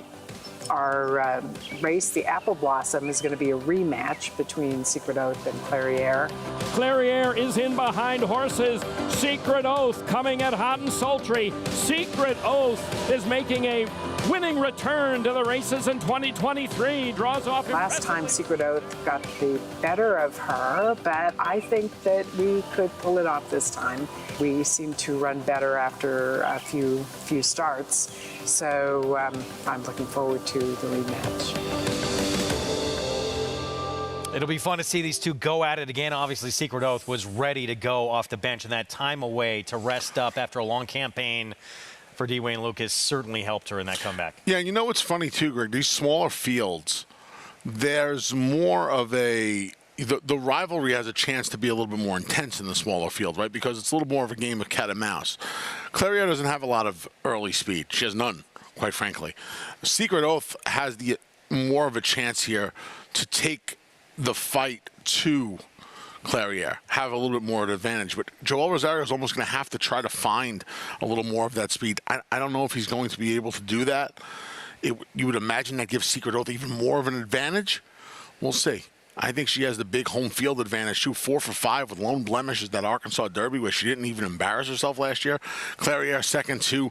Of course, Secret Oath last time. Latruska last year in this race, so we'll see. And we'll see race off the bench, as Barbara Banke said, probably gets a little bit better coming back, second returning for her in her 5-year-old campaign. We get the post parade here for the third 2-turn mile. And the starter allowance coming up, the 8-5 favorite, Willow Creek Road. We know we're going to see at least a different trainer finally win on the card this afternoon with no Robertino Diodoro in this race. Here's the one, Aspen Club for Randy Morse. 8 sprints, separated by a couple of years, in fact, almost. And she's going to stretch out here for the first time to this 2-turn short stretch mile. 2 for 2, undefeated 4-year-old here, Willow Creek Road. Yeah, another one has enough pedigree to think the mile's not going to be a problem. Like you said, she's perfect. He's perfect in both of his sprints. Here's a 9-year-old, Promising Shoes, the 3. 16-time winner is going to get back around 2 turns. First off, the Carl Broberg claim back. Westover's put together 2 in a row. Yeah, a couple of nice efforts since being stretched out and being transferred to trainer Lindsay Schultz. There's big success. Christian Torres meets leading rider 6-1. He's tried going long a couple of times in his career to no avail. Both wins, though, in his career have come at Oaklawn Park. Dinner at Crumpy's is a big price. Hasn't been doing much running since the September layoff when he tried the turf over at Louisiana Downs. Barn has 5 wins at the meet. Several in this field have beat this one. Bellamy's Roan, the 8 went by, and here's 110 Stadium. Yeah, Bellamy's Road, I don't know what they're going to do with him. He's a huge price. And 110 Stadium stretched out for the first time. Ran out of real estate for Ron Moquette, whose horses are cycling back around after a hot start to the Oaklawn meet. I know horse had shown some ability in the past. He's 9-5, slight second choice favorite, though. Undefeated, lightly raced 4-year-old Paul LaDuca. That's Willow Creek Road. Yeah, and this is a horse that has been impressive in both of his starts. The son of Hightail, trained by Dwayne Lucas, sort of fitting with Secret Oath, running today in the Apple Blossom. And, you know, this is a horse, first time out, launched from the clouds. And, you know, a lot of people, I thought, okay, and that was sort of an aberration, but wow, he came right back with it, and he actually showed a little bit sharper speed too as well for McLean Robinson, and just hit the front end and just kicked away. Now he's got to go a mile around 2 turns for the first time. I think that last race he showed a little bit more tactability that he'll be able to handle the mile. I mean, I don't know if I'd want to take right now 8-5 on him when I look at this race, you know, doing something for the first time.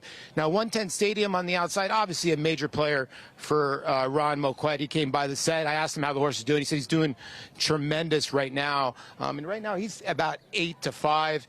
I look at some others in here. You know, Aspen Club, the 1, could be the speed of the speed. And that last race horse had no chance out of the gate at all. And, you know, now going to stretch out to a mile. So there's a lot of horses in here that could create some pace in here. I thought the 5 was interesting. Lindsay Schultz is on fire, Westover.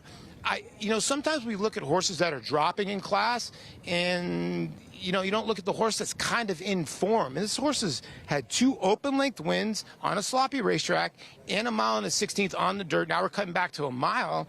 I thought the 5 was a decent play here at about 6-1. And listen, I understand where the public is going with the 2 favorites, but I'll take a chance with Westover here at a nice little price. Well, 6-1, Paulie, on Westover. Actually began the career with Brad Cox, now with Lindsay Schultz and John Ed Anthony, Shortleaf Stable, giving this barn an opportunity, using Dwayne Lucas a little bit as well. And since moving to her barn, Lindsay Schultz is undefeated. I don't blame him. I mean, look at this young lady's done a fantastic job. She's winning at just around 30%. And this horse has obviously turned things around. The distance has helped. With his pedigree, you would imagine the distance was going to help. And it has. Back to New York, 4th coming up. It starts the pick 6. And Kendra Carmouche, got to look at him there. He's going to be on Patrick the Great, who's the 2-1 favorite. Quick return. We see trainer Linda Rice with the 6 do this a lot and be very successful with it. She's had a ton of success, especially as of late. The last couple of years, she's won at 30%, bringing them back within a week in the last 15 months or so. And we've seen a lot of it in the last 4 or 5 months, I feel. And a lot of success here is Patrick the Great getting the job done. This is back... Was this a week ago? March 25th. This is March 25th. So this is him not getting it done. This is the lone blemish on the card in his last 3 starts. This is Life and Light getting it done. Look at the opening at the rail here, Greg, for the number 4. He's the number 4 today. Life and Light was the number 4 that day. Number 6 that day, rather. I'm sorry. There's 4 or 5 paths between him and the horse closest to him. and he's just able to take advantage of a good rail that day and get the job done. Yeah, I mean, Patrick the Great has a lot more speed than Life and Light has. We'll see if that helps him today.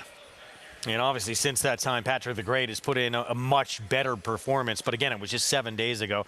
Here's Prince of Joy, 10-1, Romero Mirage. Flashed some speed last time, gets the rider change to Romero Mirage. Both wins in his career have come at Aqueduct. We'll see what he does under the gun from the rail today. Rudy Rodriguez off the claim here with sight unseen. Gets a rider change. I think it's a rider upgrade to the hot apprentice, Jamie Torres. Gets the weight off. I think he'll be part of the pace as well. Manny Franco looking for 3 in a row on Bingo John. You're not going to find a bigger rider change really on the circuit right now to Manny Franco. Trainer change as well off the claim. So it bumps up a little bit in class. Here's the horse who beat the favorite in that race we showed you last time out for him. Yeah, Life and Light. 2-race win streak, one on the Poly at Turfway Park, all weather I should say, and then win last time here on the main track at Aqueduct. Jackie Davis on the big long shot X-Top. Yeah, he hasn't hit the board in a very, very long time. You got to go all the way back to October down at Parks to see the last time he was on the tote board. Since the defeat to Life and Light, Patrick the Great came back with a much better figure and a win. He's won 2 of his last 3. He'll be forward in here as well. We'll see if he's the controlling speed. One more score with a talented apprentice, Jason Huayas. Yeah, he did not run a step at Parks last time, which is weird because the best race of his life prior to this came down the turnpike down in Philly. And an equipment change on Hang Tight to the outside at 9-2. You know, we'll see if the blinkers help this horse. Well, you want to talk about slow early, Greg. I mean, he's sometimes as far back as 25 lengths behind the leaders. The blinkers, that move sometimes backfires, but he's taking some money. The public thinks they're going to help. Race that'll kick off the pick 6.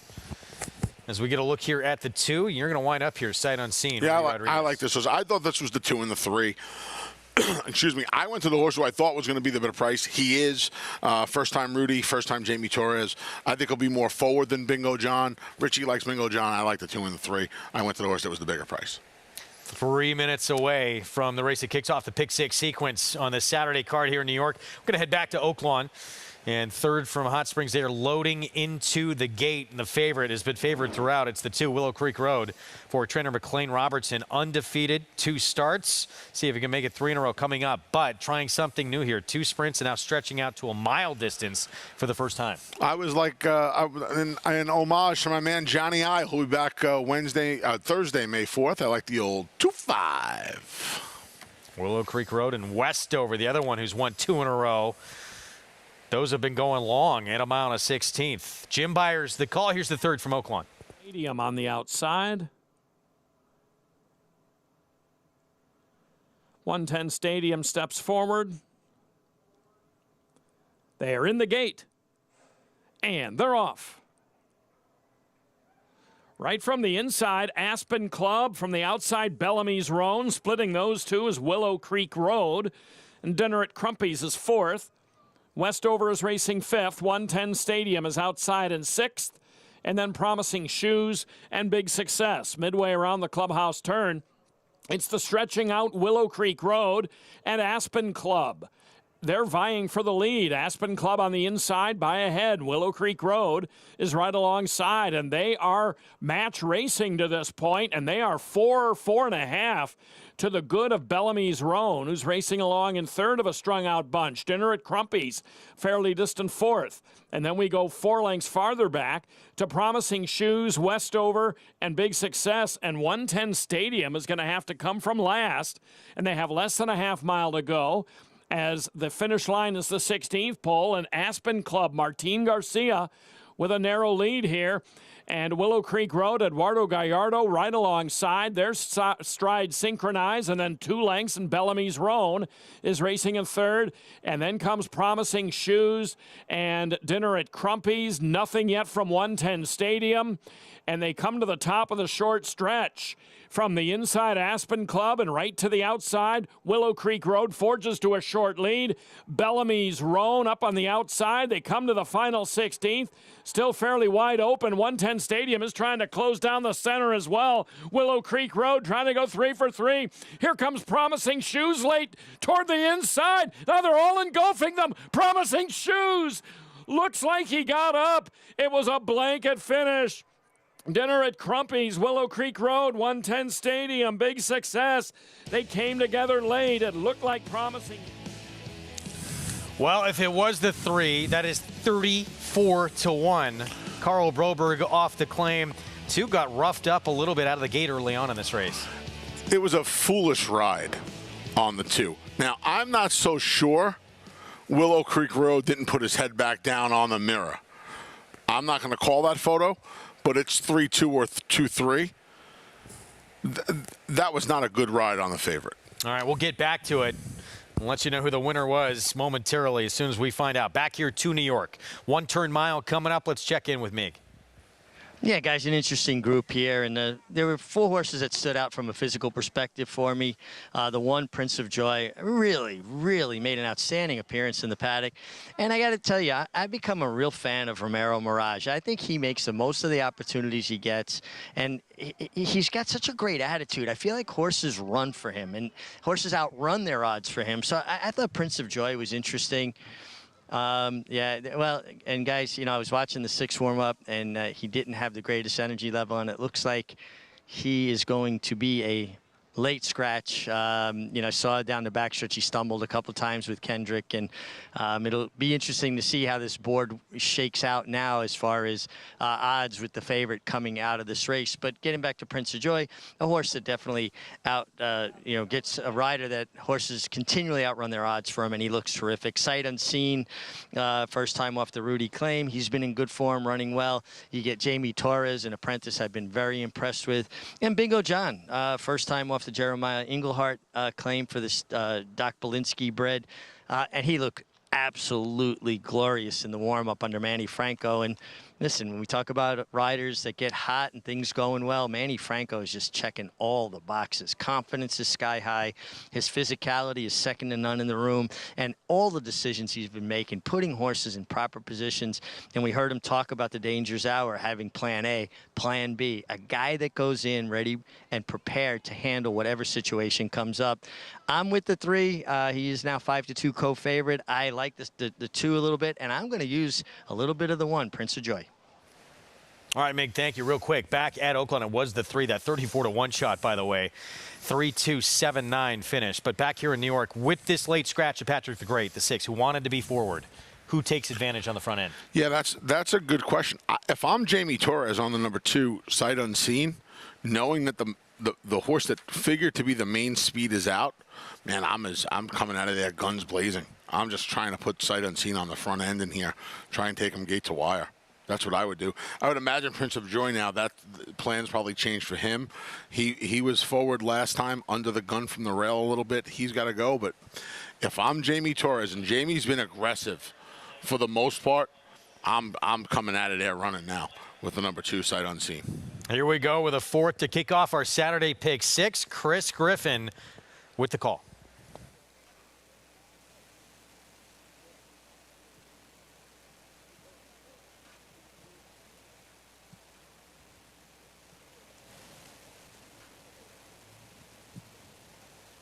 X-Top stepping forward in front of the gate open.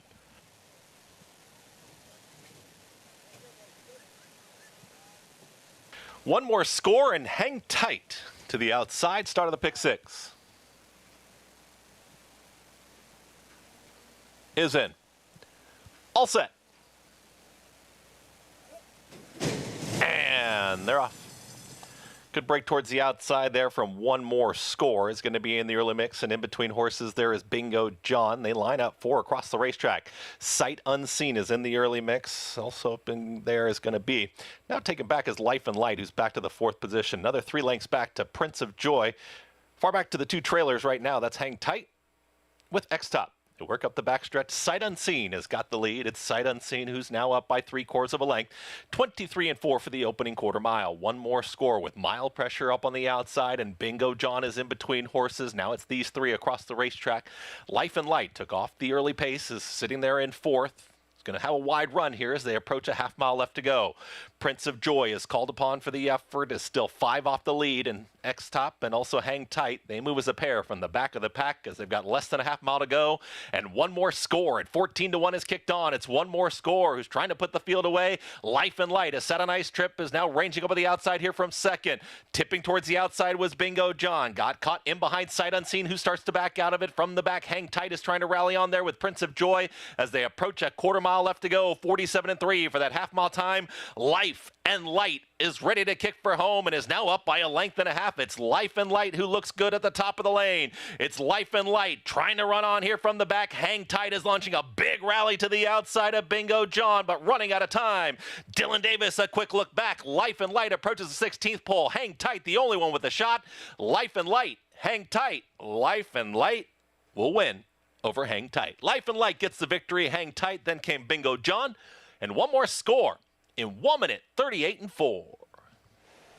Life and Light, Dylan Davis for Bill Morey goes off at 7-2 to start this Saturday pick 6. There was a lot going on in here, Greg. Sight unseen, Bingo John, and one more score kind of left for position. Life and Light was in the mix very briefly early on before Dylan Davis decided that the tactics from last time worked a lot better. Took him off the pace.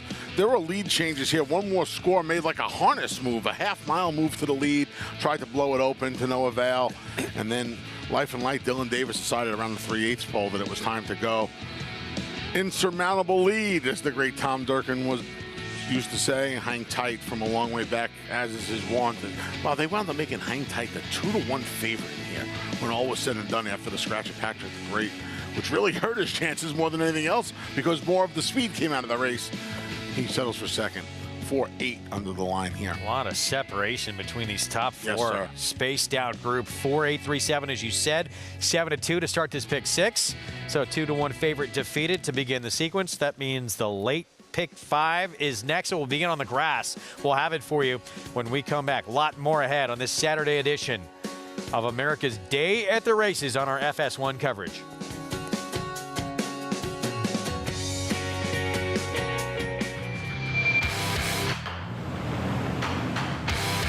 Rock Your World in command. Medina Spirit making no progress.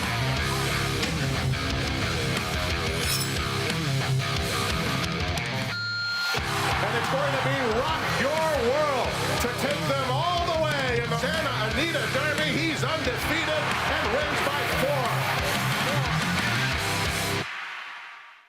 4. These are the trainers and teachers, the cooks, carpenters, and clockers, grooms and gardeners. These are the hardworking people who show up every day to keep horse racing running across the state. Good-paying jobs that support New York families, along with the thousands of local businesses that depend on Belmont Park. Modernizing Belmont Park would generate $1 billion in economic activity and protect and create thousands of jobs. Albany, create New York jobs. Modernize Belmont Park. I'm very bullish on it. Tom's Tejas got a 4-length lead at the 16th pole. Tom's Tejas has conquered the Clark. Your best horses of the last 10 or 15 years are not consistently as fast as this horse. It's total domination for Tom's Tejas. He's a beautifully balanced horse and a really good mover, and he's just full of class.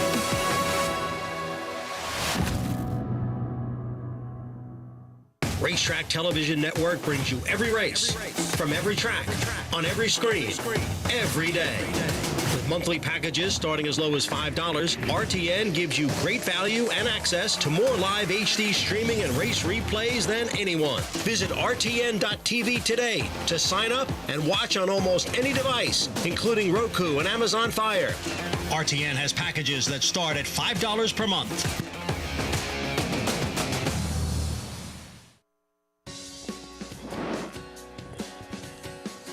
Back on America's Day of the Races on our FS1 coverage, Dylan Davis, Bill Morey, Life and Light at 7-2 here in the 4th.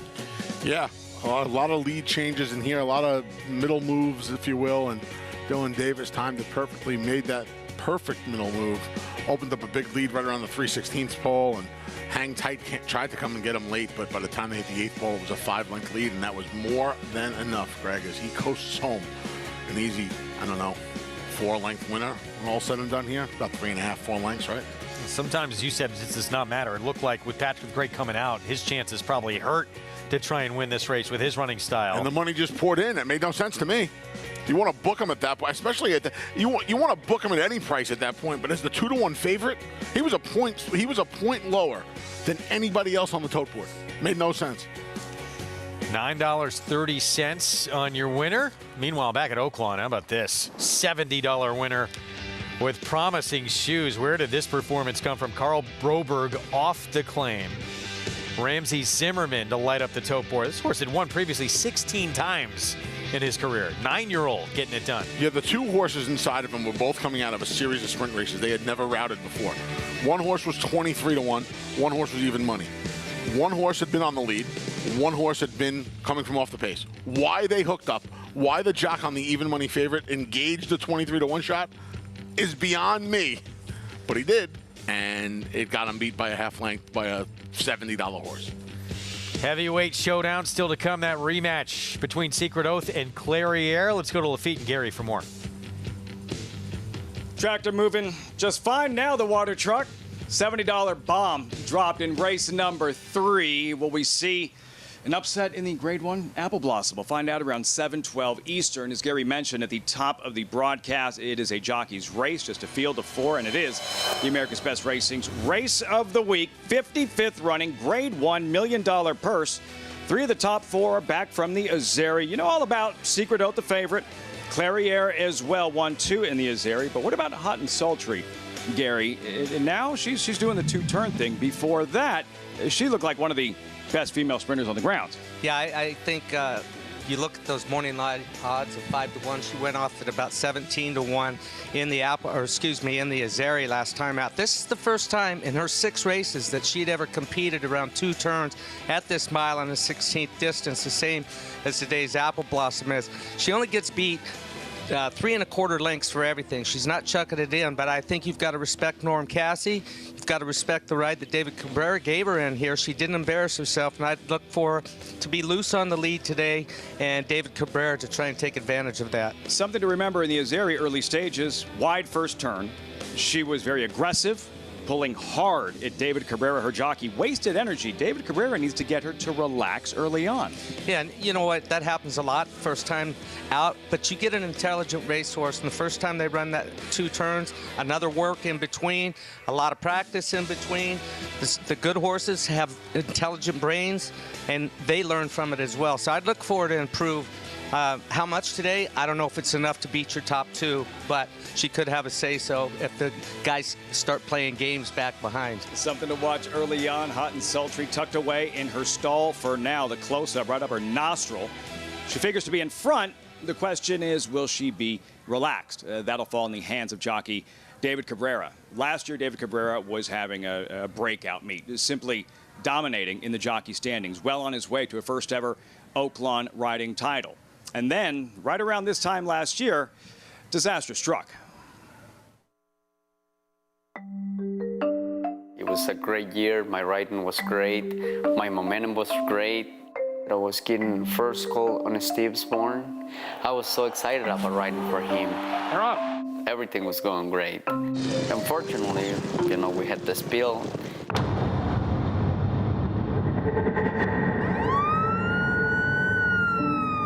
I don't remember going to the hospital. I had a crack on one of the discs on my lower back. My brain bled. I never thought an injury in the head would be like that. I don't really remember the first 10 days. It was hard. It takes quite a bit to win something like that. So you know what? I got it close. My room is right there. So every time I walk out, this is where it sits. And to me, it's so special to have one of those. That's for sure. We came home, and the last weekend, I was like, man, I'm still in the lead. What about if I get lucky and I get the title? It was like a pretty tight competition towards the end. He was pretty excited. So we pack up everything a day before the meet ended, and we go dinner. And I see Herrera, and I was like, if you get it, you deserve it. And if I get it, man, I feel like I deserve it too. With all my heart, I told him, hey, man, best of the luck. Arrieta in the center of the racetrack could still do this. He's got 3 lengths to make up. Turning for home looked like he's going to go by, and his horse just hung. I was like, I couldn't believe it. We went in and get the trophy, and I think Oaklawn is a pretty solid place to get a trophy like that. I went back to riding, and I really thought, man, you know, I feel like everything was there, but the wins were not there, you know. Physically, I was all there, but mentally, my moves were not very sharp. It took me a long time. But I think I'm finally getting up there to where I need to be. I feel good where we are right now. It's taken us a little time to pick right back up where we left, but we're gonna get there. Sooner or later, I know we're gonna be there.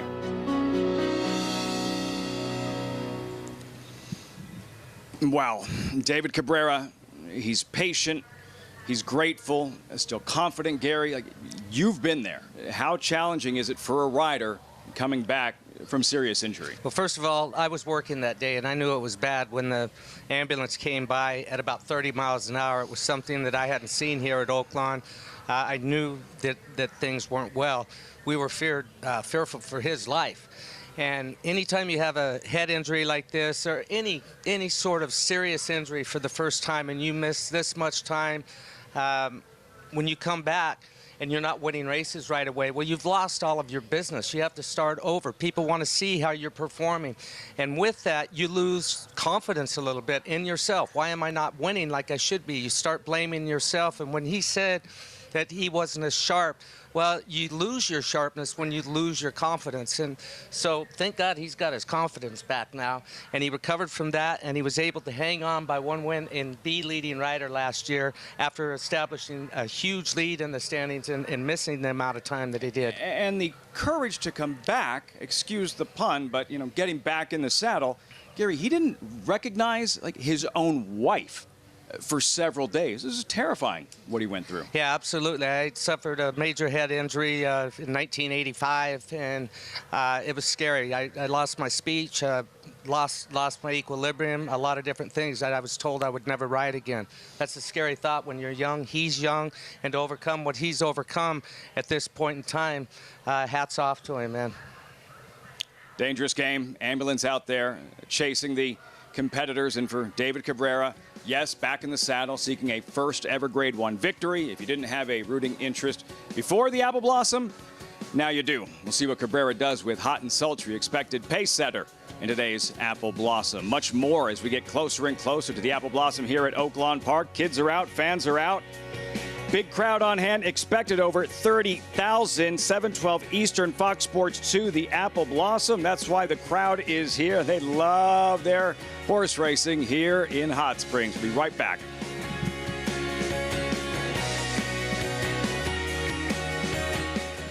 The momentum continues for War Dancer as 26 Black closes to take the first turf race of the 2023 Aqueduct meet. 26 Black in time! Now with over $5 million in progeny earnings, including Dancing Buck. Dancing Buck by a half dozen lengths. Long Shot Surprise Boss. Surprise Boss is not going anywhere. Surprise Boss, look at this effort. New York's #1 turf sire begs the question, shouldn't you have a War Dancer? Visit wardancerstud.com to book your mayor today.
We're back on America's Day at the Races, downtown Hot Springs. I want to see that pizza again from DeLuca's, though. We showed it coming right out of the oven. Oh. Big one still to come. Grade 1 Apple Blossom in the Distaff Division later tonight on our FS2 coverage. Have you been down there? With Secret Oath in Clairiere. I have not yet been to Oaklawn. We got to do that next winter, I think.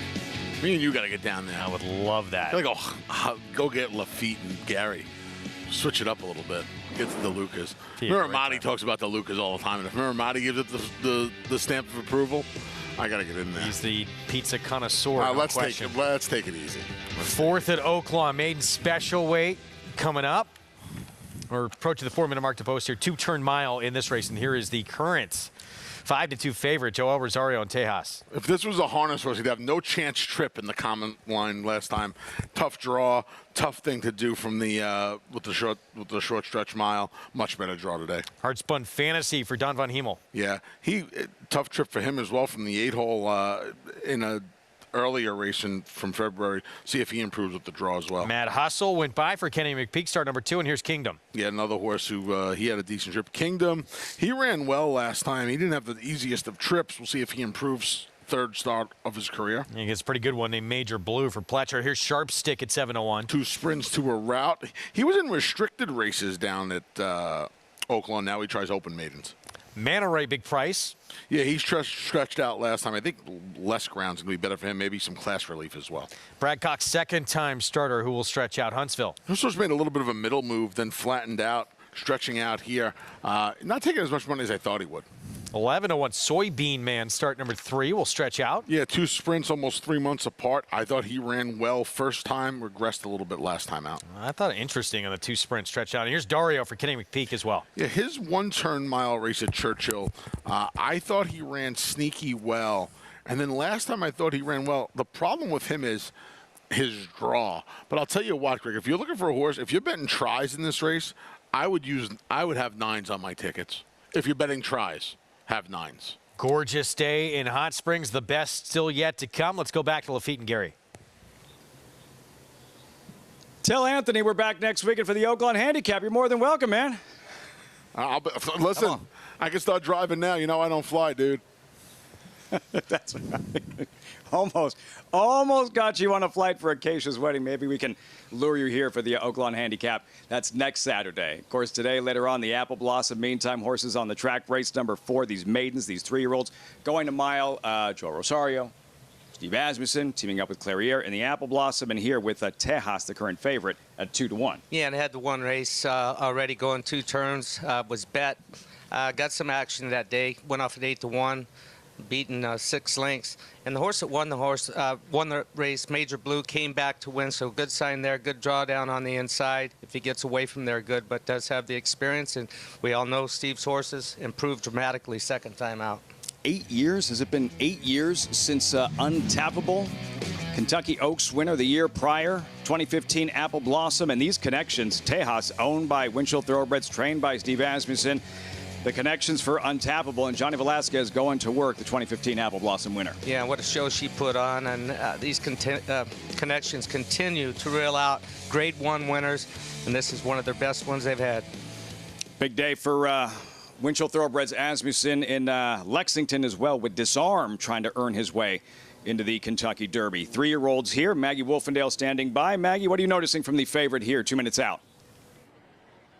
Yeah, Lafitte, I really like what I'm seeing from Tejas, who just had an impossible draw last time out in his debut. He broke alertly. He was asked for forward momentum by Joel Rosario, and then he couldn't work his way over and was just hung out to dry. Paul will talk a little bit more about the trip, but also I thought it was interesting that Joel kept asking him to move forward, so he felt like a horse that probably was pretty laid back in his morning training, and therefore Steve probably wanted Joel to, make sure he gets something out of this race, make sure he learns that he needs to run forward. And every indication from watching him physically says that he may have learned that as he came in really on the muscle. He He's a beautiful son of gun runner. I really like what I'm seeing, and furthermore, that draw is much more appealing this time around. Moving on to number 7, Huntsville. He'll stretch out in distance. I just thought, you know, he was a bit green in that debut. Now the dam, she won the La Troyenne. It's not the greatest sign, though, considering she's a greatest stakes winner, and by Violence, who stands for 50,000, that he only sold for 45,000. So I don't really know how to interpret that. Came over screaming, just indicating still a bit of greenness, but I really do like the stretch out in distance. And as the preliminaries carried on, he just got more focus, which I appreciate, as I think he definitely deserves a look in here, and he currently sits as your second choice. Horse I'm very interested in, Greg mentioned it, number 8, Soybean Man. He was in a tight spot going into the turn. He was shuffled back in that race coming back off the layoff. Then he kind of just was a bit green when he was trying to re-rally, and then I know Andy Sterling will make fun of me. I really like the gallop out. I like the gallop out for the fact that he just looked like a horse that wants more ground. He gets it today, going from the 6 to the mile. He's built that way, Polly. I love what I'm seeing from Soyboy Man. I think he's very interesting. Yeah, I'd have to agree with you, Maggie. He was a little bit on the muscle, too. And I would think that Tyler Gaffalione, the new rider, is going to send here. And this is a horse that, you know, it's kind of broke sharp last time and then got kind of taken back by Rafael Bejarano. I think they're on the full send today, and this horse should get to the front end. I would think at 13-1. We'll see what happens earlier in the race. I thought Maggie covered a lot of the horses in here. I'll just cover a couple more than 9. Dario for Kenny McPeak. You know, this horse won a restricted race, but it was a different restricted race. A lot of the restricted races were horses that sold for RNA for 50,000 or less. That race was a 75,000 or less, and the horse landed right in that sweet spot. Ran a decent 4th, and you know, you get Christian Torres and you're getting 9-1, but I just can't get past the 1 in here. I really can't, Tejas. You know, Maggie was mentioning the trip. The horse got hung out so wide, you could tell that Joel was trying to move the horse up into position to try to get cover, and he couldn't. He made a middle move, then he dropped back, then he made a middle move. Tejas made about 3 moves in that race, and then she just finally flattened out. So he finally flattened out. I just think with the rail draw, I think he's going to be really tough to beat in here at a short price. I'm not giving you much, but I think the 1's going to be a nice little horse. Polly sticking with Tejas, the current favorite, to 3 races thus far. 2 favorites have won, and then we had the absolute bomb in race number 3. We'll see what Tejas does here for Steve Asmussen, Gary. But Asmussen unleashing a pair. Your thoughts on number 4, Kingdom, with Isaac Castillo, 5-2 on the morning line, now 4-1 as they approach the gate. Yeah, and he had trouble that first out. He comes out of that same race that Tejas was in, finishing 3rd that day. He actually got moved up to 2nd, had to check at the 8th pole. There was a disqualification. So Kingdom, he drew the 1 hole, was forwardly placed that 2nd time out of his career. He sprinted the first time, improved hugely on the stretch out. So if he shows some more improvement again today, never forget about the other Asmussen. Asmussen, a pair here, Clairiere in the Apple Blossom, and a trio in the Count Fleet, Skelly, Cogburn, and Payne, to be ridden by his son Keith. Joel Rosario riding Tejas, the favorite, 2-1. All set for the 4th on the undercard of the Apple Blossom. Jim Beyer standing by. Huntsville and Kingdom. That leaves the outside 2, Soybean Man.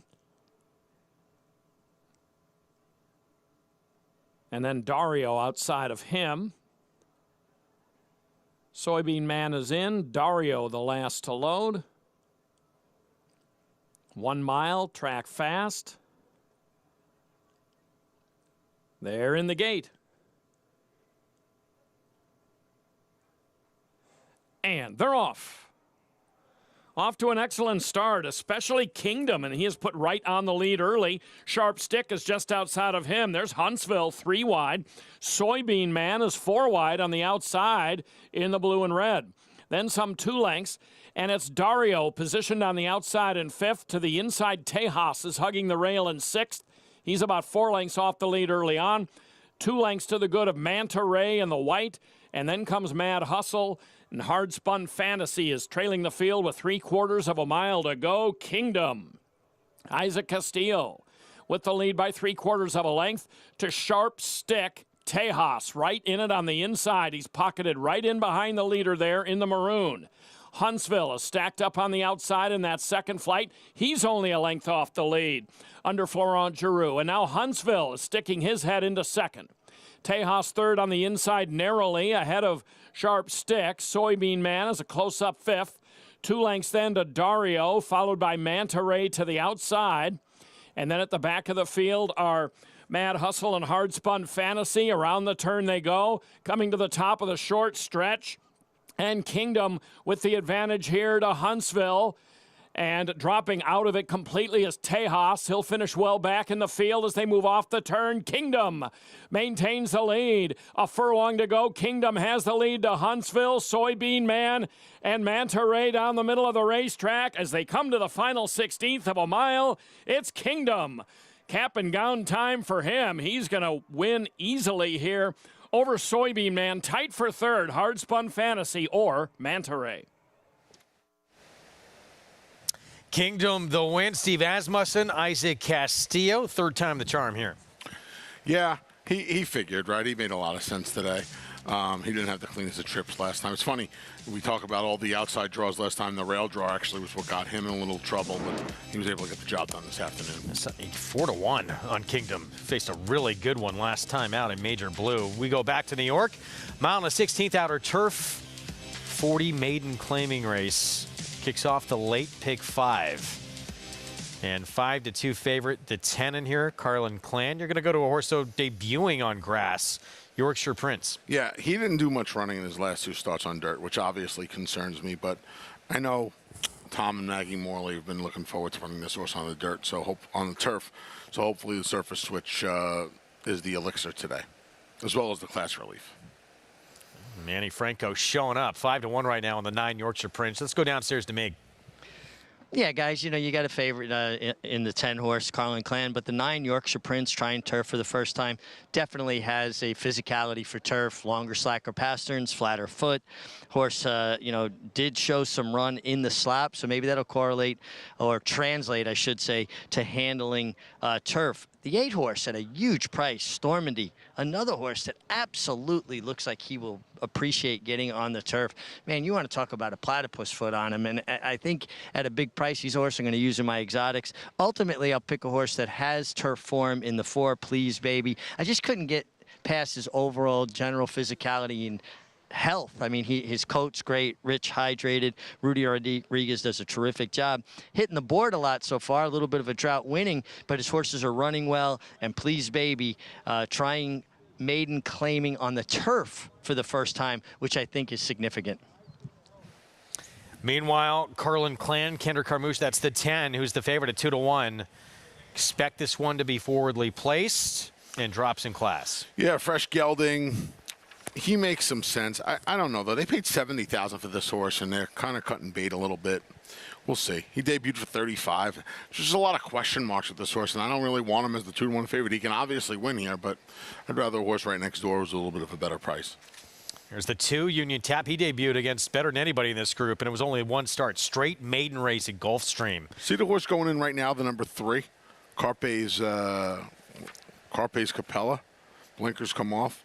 He's a little interesting getting on the turf for the first time at a big price, almost 30-1. Race 5, start of this late pick 5 on our Saturday program here at Aqueduct. Chris Griffin to get us started. Just spectacular moving forward. Here are the last 2. Second read is in Elevated Causeway. Mad Magic to the outside. Elevated Causeway has gone in.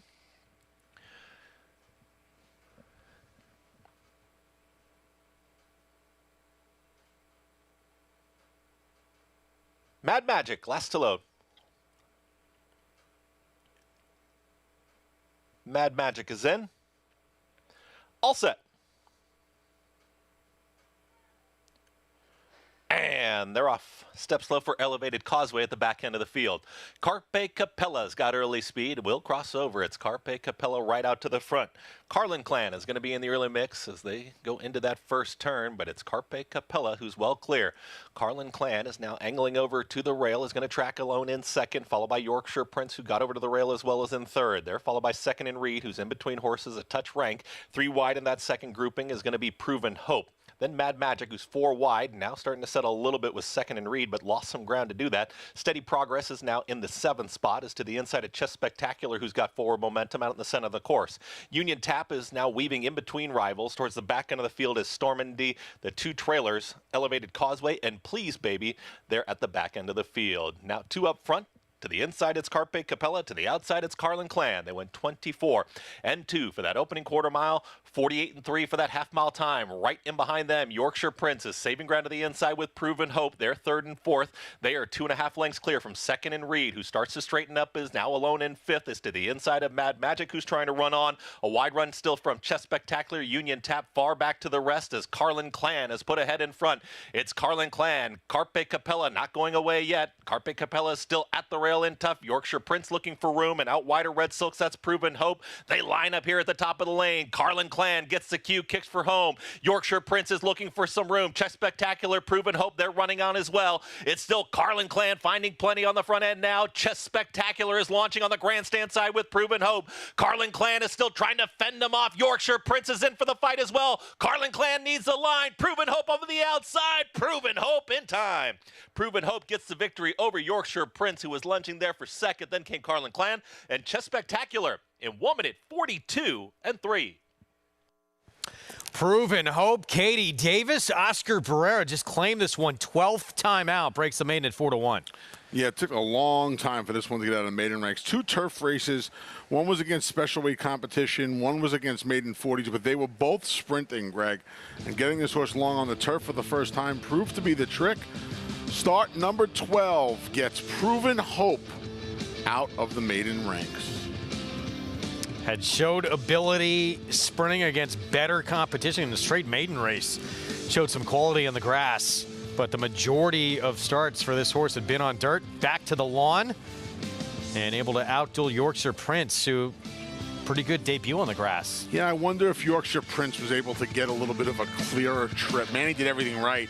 I just wonder if he's able to get outside a horse. Proven Hope's on top of him the entire way. I just wonder if he's able to get the outside. I wonder if you switch positions if the result's not different today. Good job by Katie, though, keeping Yorkshire Prince to her inside the entire way and getting the job done. 4-1 start to this late pick 5. 7, 9, 10, 11. Proven Hope. First off the claim, Oscar Cabrera. Well, the price is for you when we come back. Still ahead later this evening. The rematch in the Distaff division. Last year's Kentucky Oaks winner, Secret Oath for the coach, legendary Dwayne Lucas. Can she do it again? Or can Clairiere turn the tables to multiple Grade 1 winner for Steve Asmussen in the Apple Blossom?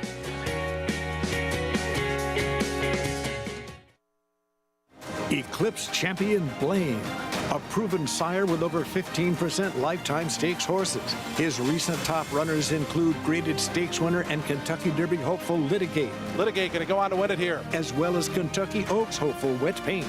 Also an emerging broodmare sire. His stakes producing daughters include the dam of Eclipse champion and Kentucky Derby favorite Forte. Forte to win the Breeders' Cup Juvenile. Blaine, standing at Claiborne Farm. Experience the adrenaline-pumping, suspense-filled action of the Sport of Kings no matter where you are with Naira Bets. It's fast, easy, and secure. Download the app today and start winning with our lucrative weekly promotions, thrilling handicapping contests, and a one-of-a-kind VIP rewards program. Don't just watch horse racing, be a part of the action with Naira Bets.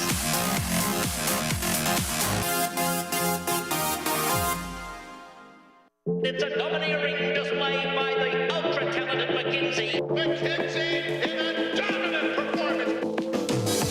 300 Honda 300,000, 275, 275,000, 75, but to get 75, 275,000, 250. I'm Ralph now, 250,000. Able to get $200,000. Tampa Bay Downs has a rich thoroughbred horse racing history in Florida dating back to 1926. Celebrities such as Babe Ruth, Jack Dempsey, and John Ringling all attended opening day. In 1981, Hall of Fame jockey Julie Crone won her first career race here, and in 2007, we saw Street Sense win the Tampa Bay Derby and go on later that year to win the Kentucky Derby. Featuring full fields, great turf racing, and a 15% takeout on our Pick 5, Tampa Bay Downs is live racing every Wednesday, Friday, Saturday, and Sunday.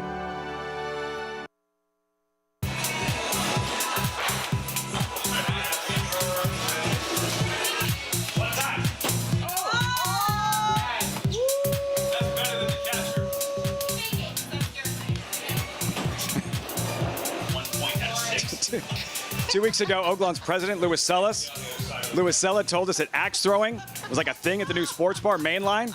He wasn't lying, Gary. Oh, my God, she's going double-handed. Why do you think I'm behind the gate? Look where that axe wound up. You weren't half bad. Look at this. Watch this. Not that one. Not that one. Not that one. Get it out of there, Maggie. This looks... Paula Duca could throw out Ricky Henderson trying to steal second, and he couldn't do that. Look. Let's see it, Maggie. That wasn't bad. Watch this, Gary. Watch this, Gary. Bang. Mic drop. So we... Winner. So we...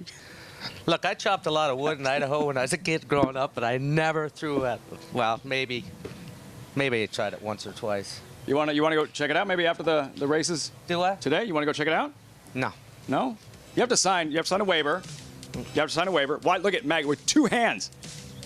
That's the only safe place. The only safe place in the house right there. Your fingers weren't safe. I did. Actually, there was one point our videographer was right in front of her. So we're just getting a shot of you, Maggie. Hold on. Classic. Yeah, at the bar, have a few cocktails, and, axe throw to kill time in between races. What did Louis Sella say? Told us last couple weeks ago that, the underwriters for the insurance policy were the board of directors was not real happy about that. Lots of paperwork, lots of signatures. How about Kingdom? And a lot of excitement about that performance for Steve Asmussen. As you mentioned just before the race, look out for the other Asmussen, Kingdom, and Isaac Castillo running away from this field and hiding. Yeah, and I mean, this coltie showed good speed going into the first turn, was able to slow things down, but attacked early by the Brad Cox trained horse in Florent Giroux and was just toying with that horse. Hit another gear coming off the turn at the 3/16 pole. Very impressive. You've been impressed with Isaac Castillo? I have been. He's had a heck of a meet here. He's, he came on the scene a little late, but he's been winning races one after the other. Like his style, like his poise, everything about him. Getting a chance for Asmussen always helps. Turn the page. Race 5, $30,000 claimers, restricted, non-winners to lifetime, 6 furlong dash.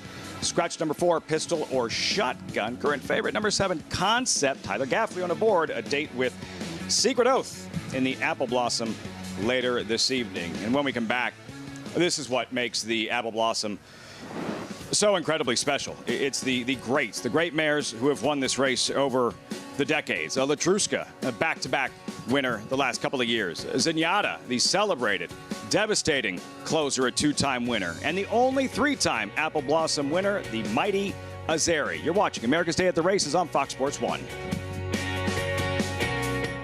Flightline is in full flight. Flightline turns it on at the top of the stretch, and he's in cruise control.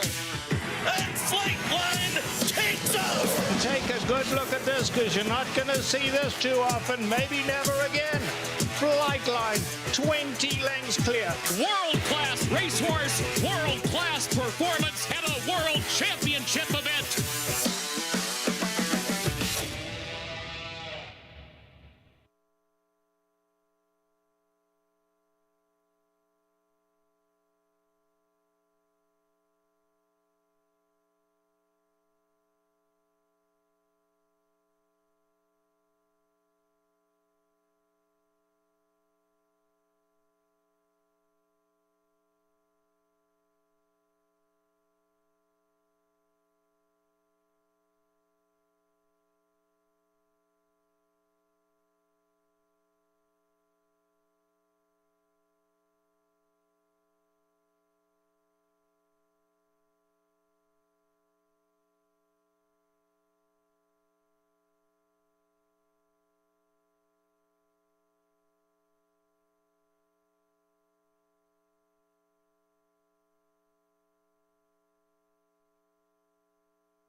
America's Day at the Races, brought to you in part by Naira Bets. Betting track anywhere, anytime.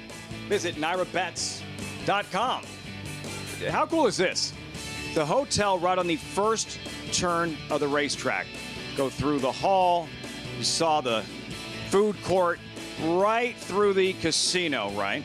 You don't have to go outside when you leave your room to go to the track. Back at the casino, doors open, bang, there you are in the indoor paddock at Oaklawn Park. Just kind of a feel of what Oaklawn looks like now. It didn't always look like that. Casino wasn't always here. As we take you inside the numbers, by the numbers. For example, this is what Oaklawn used to look like in the first ever Apple Blossom run back in 1969. Big crowd on hand there, run at 1 mile and 1/16 since 1980. So over the years, who's racked up the most wins? Champion Azeri back to back to back in the early 2000s. Most wins by an owner. Makes sense. Azeri's owner, the late Alan Paulson, with 4 Apple Blossom victories. The trainer with the most Apple Blossom winners. Hall of Famer Bill Mott, 4 victories spread out over 3 decades. The Apple Blossom's most successful jockey. This is ridiculous. Mike Smith, 7-time Apple Blossom winning jockey. Of course, it doesn't hurt when you're riding the likes of Azeri, Zenyatta, and Midnight Bisou. Only 4 have completed the Apple Blossom Breeders' Cup sweep. Zenyatta, still the only female to have won the Breeders' Cup Classic. And this is what we're talking about. Championships. 13 Apple Blossom winners have eventually been crowned champion. 13 of them. And now we get into some seriously rarefied air. Apple Blossom winners named Horse of the Year. Only 3 have done it. Azeri, the great Zenyatta, and Havre de Grace, the Apple Blossom by the numbers. Gary, you see those images, the greats that have won this race over the years, and you get a really good understanding of why we're so excited about today's edition. Yeah, I mean, looking back at that history and up to current times, I mean, it's been nothing but class, all the championships you talk about. And look, it's a long season. And we talk about the shorter field today, only 4 horses. There's some horses called Nest and some of them that are preparing for Saratoga, trying to stay fresh for the latter part of the year. So for these horses to be winning in the past and current at this time of the year and continue to run against top caliber company throughout the year, and now with Breeders' Cup, everything is their final goal. I think you have to respect that more than anything.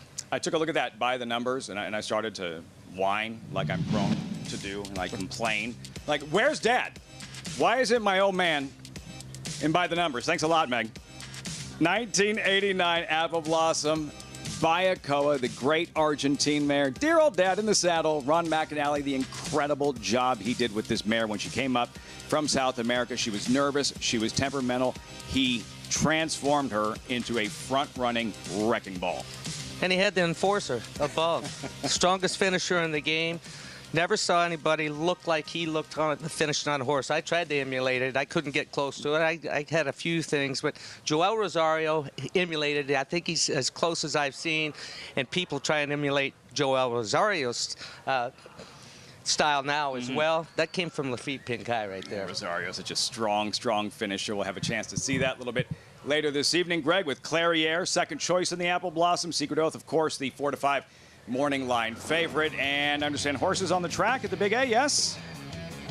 We're actually going to bring you this post parade here at Oaklawn. We'll get to Aqueduct in just a little bit here. This 5th at Oaklawn. 30,000 claiming race, non-winners at 2 life. It's the start of this late pick 5, Anthony, 6 furlong sprint to begin it. Yeah, St. Andrews is going to lead him on to the parade. But yeah, this 2 life claimer, pretty wide open tote board. You got the 1 scratch, a couple of 2-1s, a 7-2. After that, though, Greg, if you can beat one of these favorites, you can start this off the right way. Concept taking the majority of the money right now is this Town Branch for Chris Hartman. Steve Asmussen, Hartman, whenever they send one out, obviously they take a ton of attention. We'll get to those 2 in a minute. We're going to start, as you said, with another Steve Asmussen runner. His son Keith will be aboard. St. Andrews, and this horse did not run bad at all last time out in a similar spot. Yeah, he was actually competitive a couple of starts back for the 50 as well, I thought. We'll see if this horse can improve first off the Asmussen claim. You're getting a little pricier at 6-1 as well.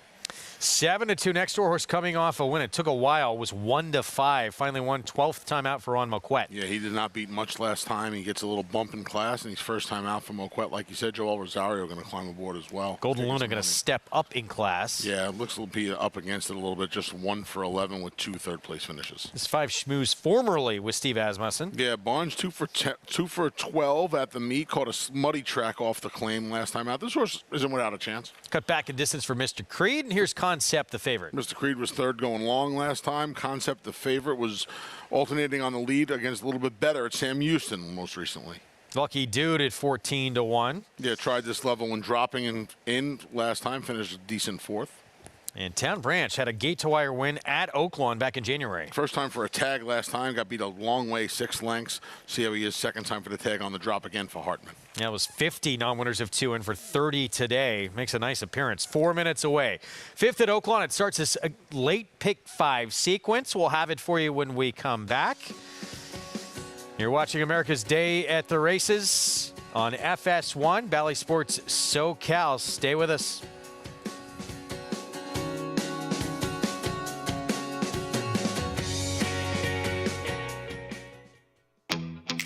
Yes, there's family.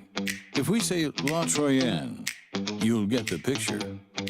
And of course, form. G1 this. A breathtaking run. G1 that. Digs down deep to win it. But take a long, steady look, and the word that most likely springs to mind is fantastic. Maxfield. Family. Form. Physique. Fantastic. This season at Oaklawn, we've got more of everything. More of the top thoroughbreds in the world. More days of live racing. And the largest purses in our history. All at a completely reimagined Oaklawn. Come be a part of this historic season at Arkansas's only casino resort. Harris Farms, proudly standing Smiling Tiger, a triple grade 1 winner, defeating Breeders' Cup champions Dancing in Silks and Amazombi, a leading California sire with over $9.7 million in progeny earnings, with 94 winners in 2021 and graded stakes superstars like Spice Perfection. Spice Perfection wins the Grade 1 La Brea. And Tiger Dad. Smiling Tiger, a leading California sire, standing at Harris Farms. It pays to be Cal bred. Racetrack Television Network brings you every race, from every track, on every screen, every day. With monthly packages starting as low as $5, RTN gives you great value and access to more live HD streaming and race replays than anyone. Visit RTN.tv today to sign up and watch on almost any device, including Roku and Amazon Fire. RTN has packages that start at $5 per month.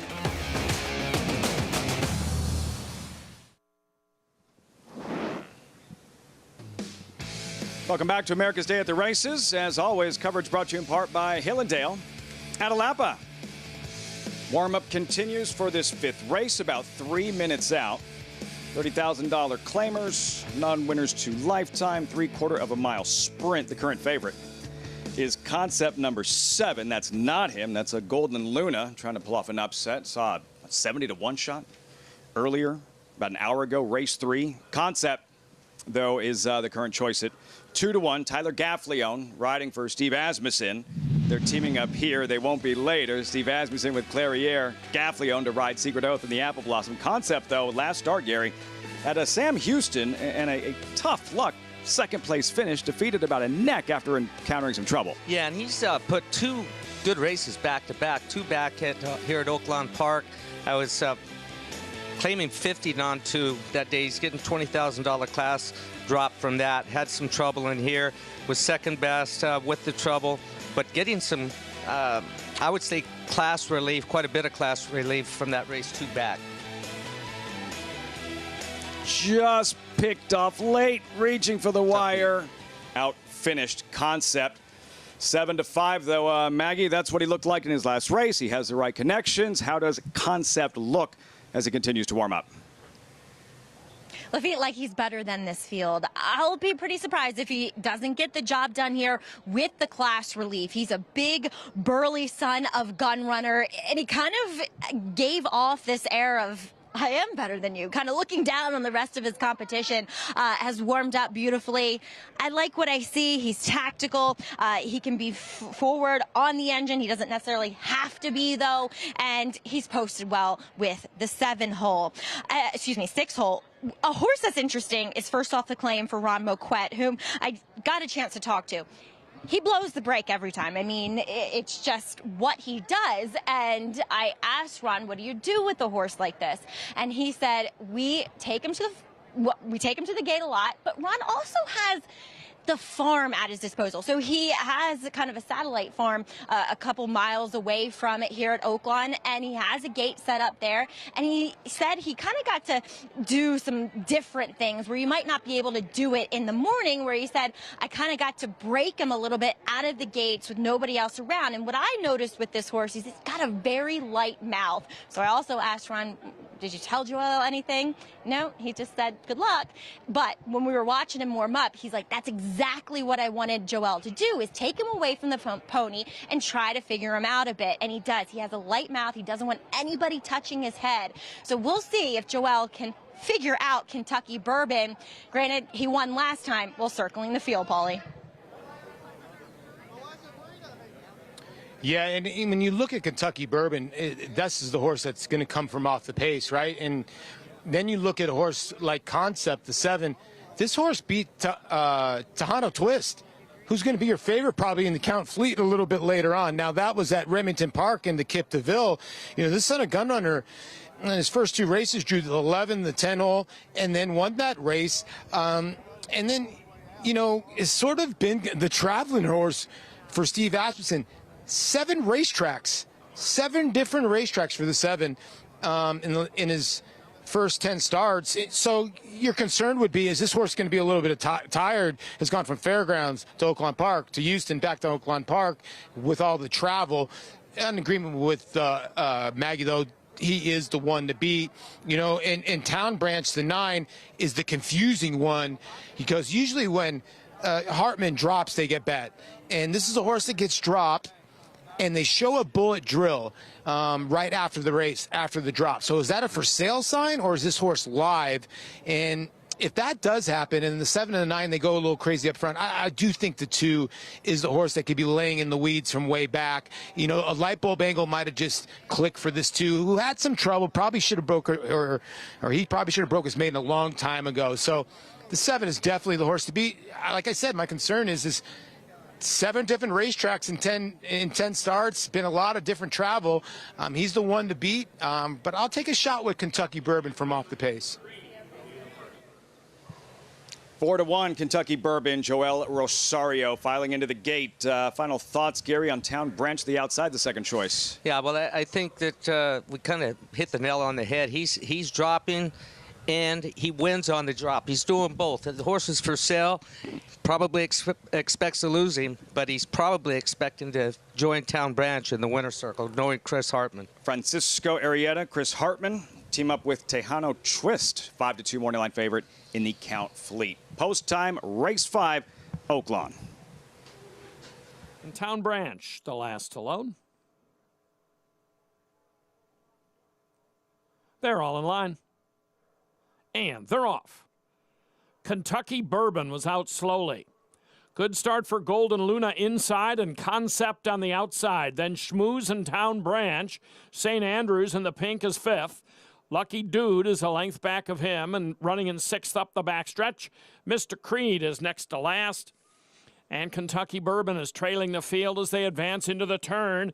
It's Golden Luna with the lead here by a half length, and up to the outside is Concept. He's in the clear, followed by Town Branch. He's in the clear about 4 wide on the outside in the white cap and black silks. And just inside of him is St. Andrews. He's behind that leading trio, A Path Off the Rail and just outside of Schmooze, then a gap of 3 to Lucky Dude, followed by Mr. Creed and Kentucky Bourbon at the back. They're at the top of the stretch. And 4 wide is Town Branch. And farther out is St. Andrews. And here comes St. Andrews. Concept is right there in the mix. And then Golden Luna and Schmooze run along the inside, but St. Andrews has swept by them all. On the inside, Schmooze is going to be second. It's St. Andrews. Keith James Asmussen draws off.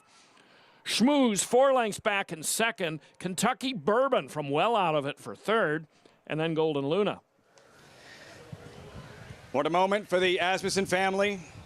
Julie, Steve, Keith go celebrate St. Andrews in the 5th at Oaklawn. And the other Asmussen, once again, twice today. Go figure. Rapid pace up front. The 2 favorites were battling it out. 5/16 pole looked like they were going to go on with it. In the meantime, St. Andrews and Keith Asmussen sitting back there in the weeds. What are you seeing from him? You notice the vast improvement from Keith in the saddle. What did you see there? He's holding his horses together now. He's not getting sloppy on them, trying to make them run faster than what they're capable of run. When you start overriding and trying to move faster than their heads in rhythm with, you start throwing them off balance. The horses are getting tired or they're getting ready to make their rally, and you've got to keep their head picked up to give them confidence in what they're doing to move forward and sustain the run. 7-1 at post time. 1, 5, 2, 3. You just mentioned the word sloppy. I'm not saying we'll have a sloppy track for the Apple Blossom, but there is some inbound weather, some severe inbound weather. In fact, they just announced here at the racetrack that they've cleared the infield. Like, it looks fine right now. That's going to change. They've cleared the infield. No one allowed in the infield by at 4 o'clock Central Time. Yeah, and I mean, we've been expecting this weather since early this morning. It was broadcast. I actually had tornado watch earlier this afternoon. That's changed a little bit, but some serious hail could be coming our way. Winds are going to be high. You had asked me, who's it going to help? Right. How's it going to affect them? Because if it hits, we are going to have a wet racetrack, sloppy racetrack, and it can happen in a hurry with what we're expecting here later. And the 2 favorites, I think definitely it's not going to affect them. They both run on sloppy racetracks before and fared fairly well. The weather becoming a big part of the story and expected to change in a hurry here at Oaklawn Park in Hot Springs, Arkansas. Another look at the field for the Grade 1 Apple Blossom $1 million purse. America's Best Racing's Race of the Week. It's a jockey's race. Gary, Secret Oath, the favorite at 4 to 5. Remember, Clairiere was favored over Secret Oath in the Azeri. Secret Oath handed her lunch. For that reason, she is the favorite. At this stage, who do you give the edge to? As we say goodbye to our FS1 viewers, who wins today's Apple Blossom? I give the edge to Secret Oath because I think she's going to have first run on Clairiere, and I think Joel Rosario is too smart to take the chance of ruining his finish by attacking early. He wants to turn it into a race probably from about the 5/16 pole, and we'll see who's best through the stretch. The history, the tradition, the Hall of Famers, the champions that have won this race. What about the next chapter? You'll see this evening, 7:12 Eastern on Fox Sports 2. Saying goodbye to our Fox Sports 1 viewers. Coming up next, Major League Baseball, Brewers at Padres in San Diego here. The racing does continue. There's an incoming storm, but we have superstars in the Distaff Division. Secret Oath trying to remain undefeated as a 4-year-old. Clairiere, how will the mare with champion bloodlines respond in the Apple Blossom? That's coming up this evening, again, just after 7 Eastern, probably on a wet track. Fox Sports 2, the Apple Blossom. We'll see you then.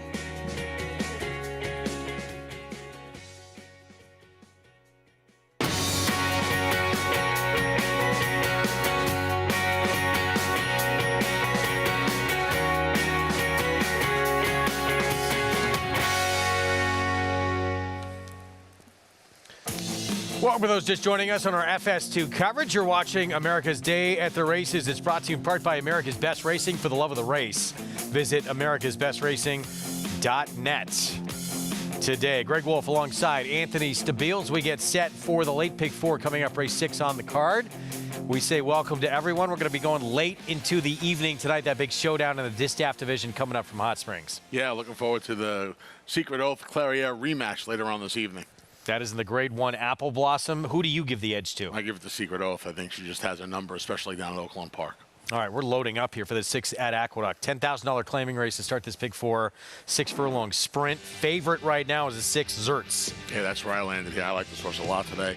Back in the Amira Shockley barn, back with Eric Cantel aboard last time. They had this horse in the barn and Eric was aboard. It resulted in a win. There he is. I think it happens again today. Looking for the 6th win of his career. Let's head downstairs, check in with Richard Migliore for more. Mig. Guys, to me, there were 3 horses that just stood out from a physical perspective, starting with the 6 Zerts. If it was a beauty contest, he would certainly just hand him the check, honestly. I mean, could not be better turned out. Looks awesome, as does the 4, Cash Now. Really made an incredible impression. Like what I saw from him as well. And the 3, Marvin. Marvin's coat, really rich, lustrous, made a really nice impression. I landed on the 4, Cash Now, but full disclosure, I used 4, 6, and a little bit of 3 in my exactas. All right, Meg, few of them making a nice appearance on the racetrack. Zerts, though, has been the favorite pretty much throughout. Opened at a very short price, but now back to 2-1. Yeah, I love hearing Richie talk gambling. All these, I've known Richie since I'm 3 years old. Never hearing him talk about gambling until he started doing the show. It's so great to hear Richie talking. I used a 4, 6, and a little 3 in my exacta. It warms this heart. I got to tell you, Greg. He's been great playing exactas, too. He's getting more and more involved in it since he's been an analyst with us. Here's the 7 stepping in. Magnificent Chrome and No More Talk to the outside last in line. Set for the pick 4. Let's go upstairs. Chris Griffin, the call. All set. And they're off. Good break from in between horses. Midnight Charlie was up with the early speed. There's Magnificent Chrome up on the outside. They line up on the front end. Marvin is in that early fray, and here's Cash Now. Splitting rivals. Those are the leading trio now. Is dropping back with Midnight Charlie, who's dropping back through the field. Gets passed to the inside by Our Boy Bodie, who's now going to take 5th. Is passed by No More Talk up on the far outside, who secures 4th. The early trailer, Zerts, is well off the pace this afternoon as they've got less than 4 furlongs to go. 22-3 for that opening quarter mile. It's Marvin in front. Marvin's got the lead, is up by a neck. Magnificent Chrome right there in second. No More Talk is ranging up on the outside, is now challenging for this lead. Here comes the run from No More Talk. Right in behind them is Cash Now. Zerts starts to make up quite a bit of ground, is now within 3 of the leaders. Towards the tail end of the field there, Our Boy Bodie with Midnight Charlie. They reach the top of the stretch. It is No More Talk, and Marvin is still there. No More Talk is trying to push on by. Marvin is trying to fight back to the inside. Zerts is up on the grandstand side with Cash Now. No More Talk is now still 3 lengths in front. Zerts with a final launch on that grandstand side. 16th to go. No More Talk is almost there. No More Talk. Carol Cedeno, they get the victory. Tight photo here for second. Looked like Cash Now to the inside of Zerts. Then came Marvin in 1 minute, 11.58 seconds. No More Talk. 12th win of this 9-year-old's career coming in from Maryland. Carol Cedeno took the ride up today as well, and No More Talk. Yeah, 12th win of this horse's career. Big effort today. It was a strange race. It didn't look like there would be a ton of speed. Marvin showed a bunch of speed today, as well as Magnificent Chrome, and they kind of hit early and it fell apart early. 46 and some change, 46 and 2. And this horse took as much money as Zerts did late, Greg, shipping up here today. And No More Talk here in McGee. And Carol Cedeno. Carol had not ridden this horse as well. So shipping up here, getting the job done. They do a lot of good together, this combination. They win it over 20% down in the Mid-Atlantic. And they got the job done here today at 5-2, co-second choice with the runner-up. A good win for these out-of-town connections. 8-4-6-3, as you see on your screen. 5-2, No More Talk. And again, for this 9-year-old, plenty left in the tank, looks like, with this performance. 12th win in career start number 80. 80 starts. How cool. Those are some of the coolest horses around. 80 times going to the starter. 9 years old, so 9, 2, 3, 4, 5, 6, 7, 8, 9, 8. That's over 10 a year. Just on average. Over 10 a year. That's quite a career. Yeah. Right, because it's 7. See, if he started at 2, it's over 10 a year. What did he do last year? He made a dozen starts last year, so there you go. Wow. have these prices coming up for you momentarily. Back at Oaklawn, it was, yes, the other Steve Asmussen runner in this race had the favorite concept, but it's St. Andrews with his son Keith aboard at 7-1. Yeah, this horse had a good look today, and Keith gave him a good ride. You know, far be it for me to start commenting and piggybacking what a Hall of Famer, one of the greatest riders of all time, Gary Stevens, is going to say. But that's the thing I've noticed about Keith. The horses used to get away from him a lot, and now he's just able to hold them together. This was a great ride. He saved ground. He was behind horses, and once he tipped and produced St. Andrews today, it was over. He got some pace in front of him as well, but it's been a lot of fun to watch him develop as a rider. You know, when I took a look at the PPs last night, he's got double-digit wins, seconds, and thirds at this meet. Complete family horse, mom, dad, son. Great job. Got a nice price on this horse today, too. If you started that pick 5, it ended a nice early pick 5, and it kicks off a nice late pick 5 with a 7-1 shot. Yeah. Middle pick 5. Thank you. We got a long way to go tonight. 152. Schmooze at 35-1 there. Runner-up. If you had that exacta, well done. Dwayne Lucas would love to add yet another Apple Blossom. Hasn't won it since Azeri back in 2004. He's got the filly to do it. She'll be the favorite. Matched up again with multiple Grade 1 winner Clairiere in the main event still to come.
Back on our live coverage on America's Day at the Races from Oaklawn and Aqueduct. It's brought to you in part by legendary Claiborne Farm.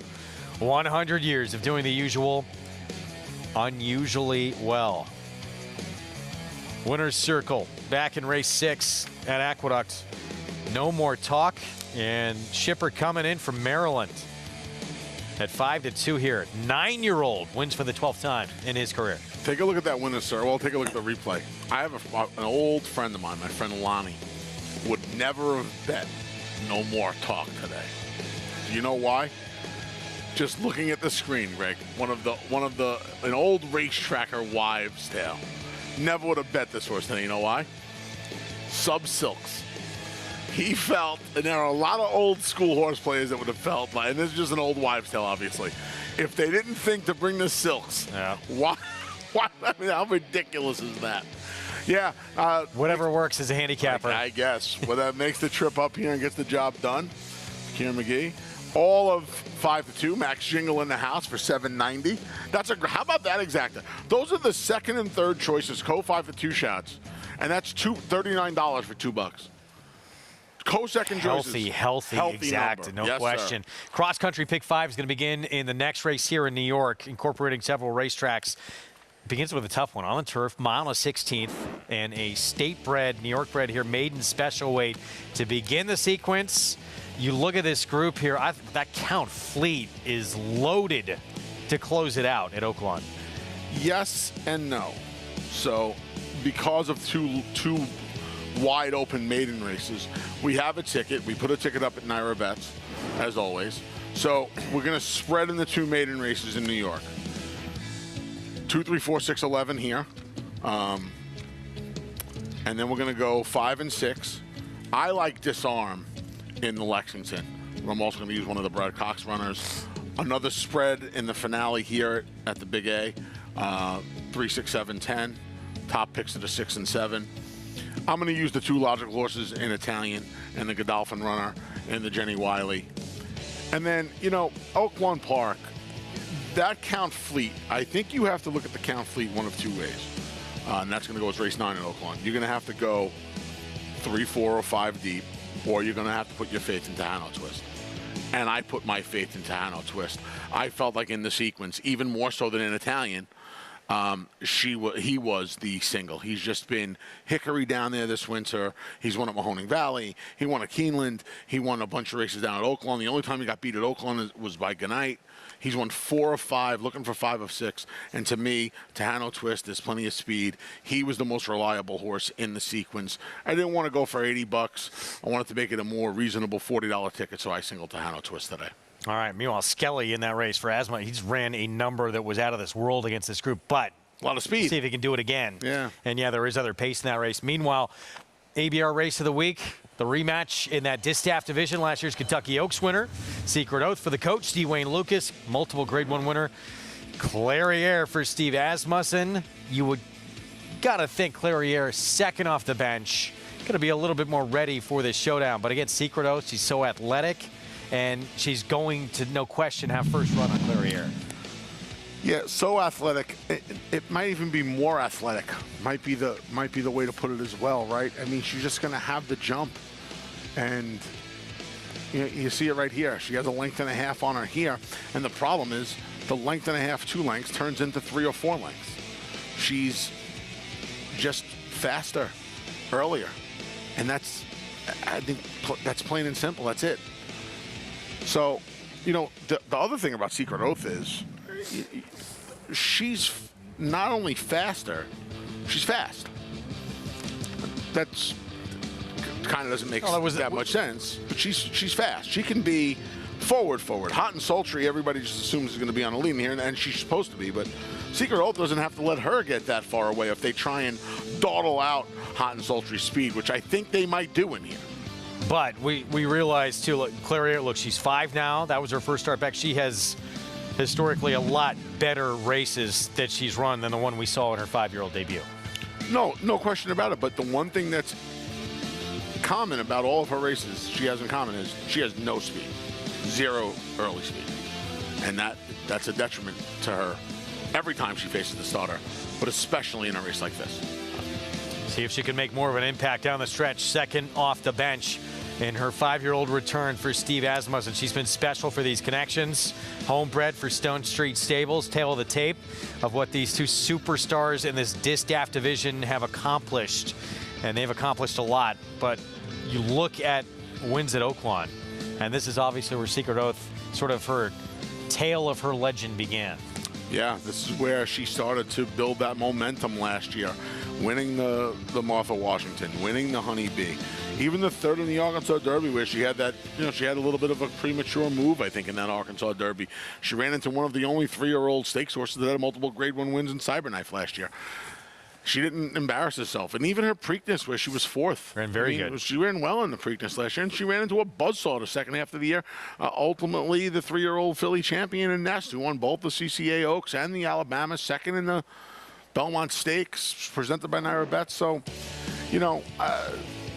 She's come back. She came back very well as a 4-year-old, and I think Secret Oath is going to have a big, big season this year. It just seemed to wear down a little bit after a long campaign late in the year. 9 races last year. 6th at Oaklawn. Start of a pick 4. It's a 12,000 claiming racehorses who've not won 2 lifetime in a 6-furlong sprint.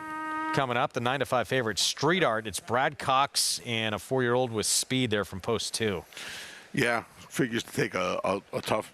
Figures to take a lot of beating in here. The old DRF comment takes some beating. Voided claim last time though. First time out of SoCal. We'll see how that goes here. Second time out. Bumped up too, by the way. I like that. I like the little protection move. I don't know how much $2,000 is going to scare him off, but it's the thought that counts, Greg. Every little bit. Masters at placing their horses. Brad Cox knows how to win and where to put them. And we'll see. Beat as an even money favorite last time out. The 10 taking a lot of play as well, 2-1. Midnight Majesty.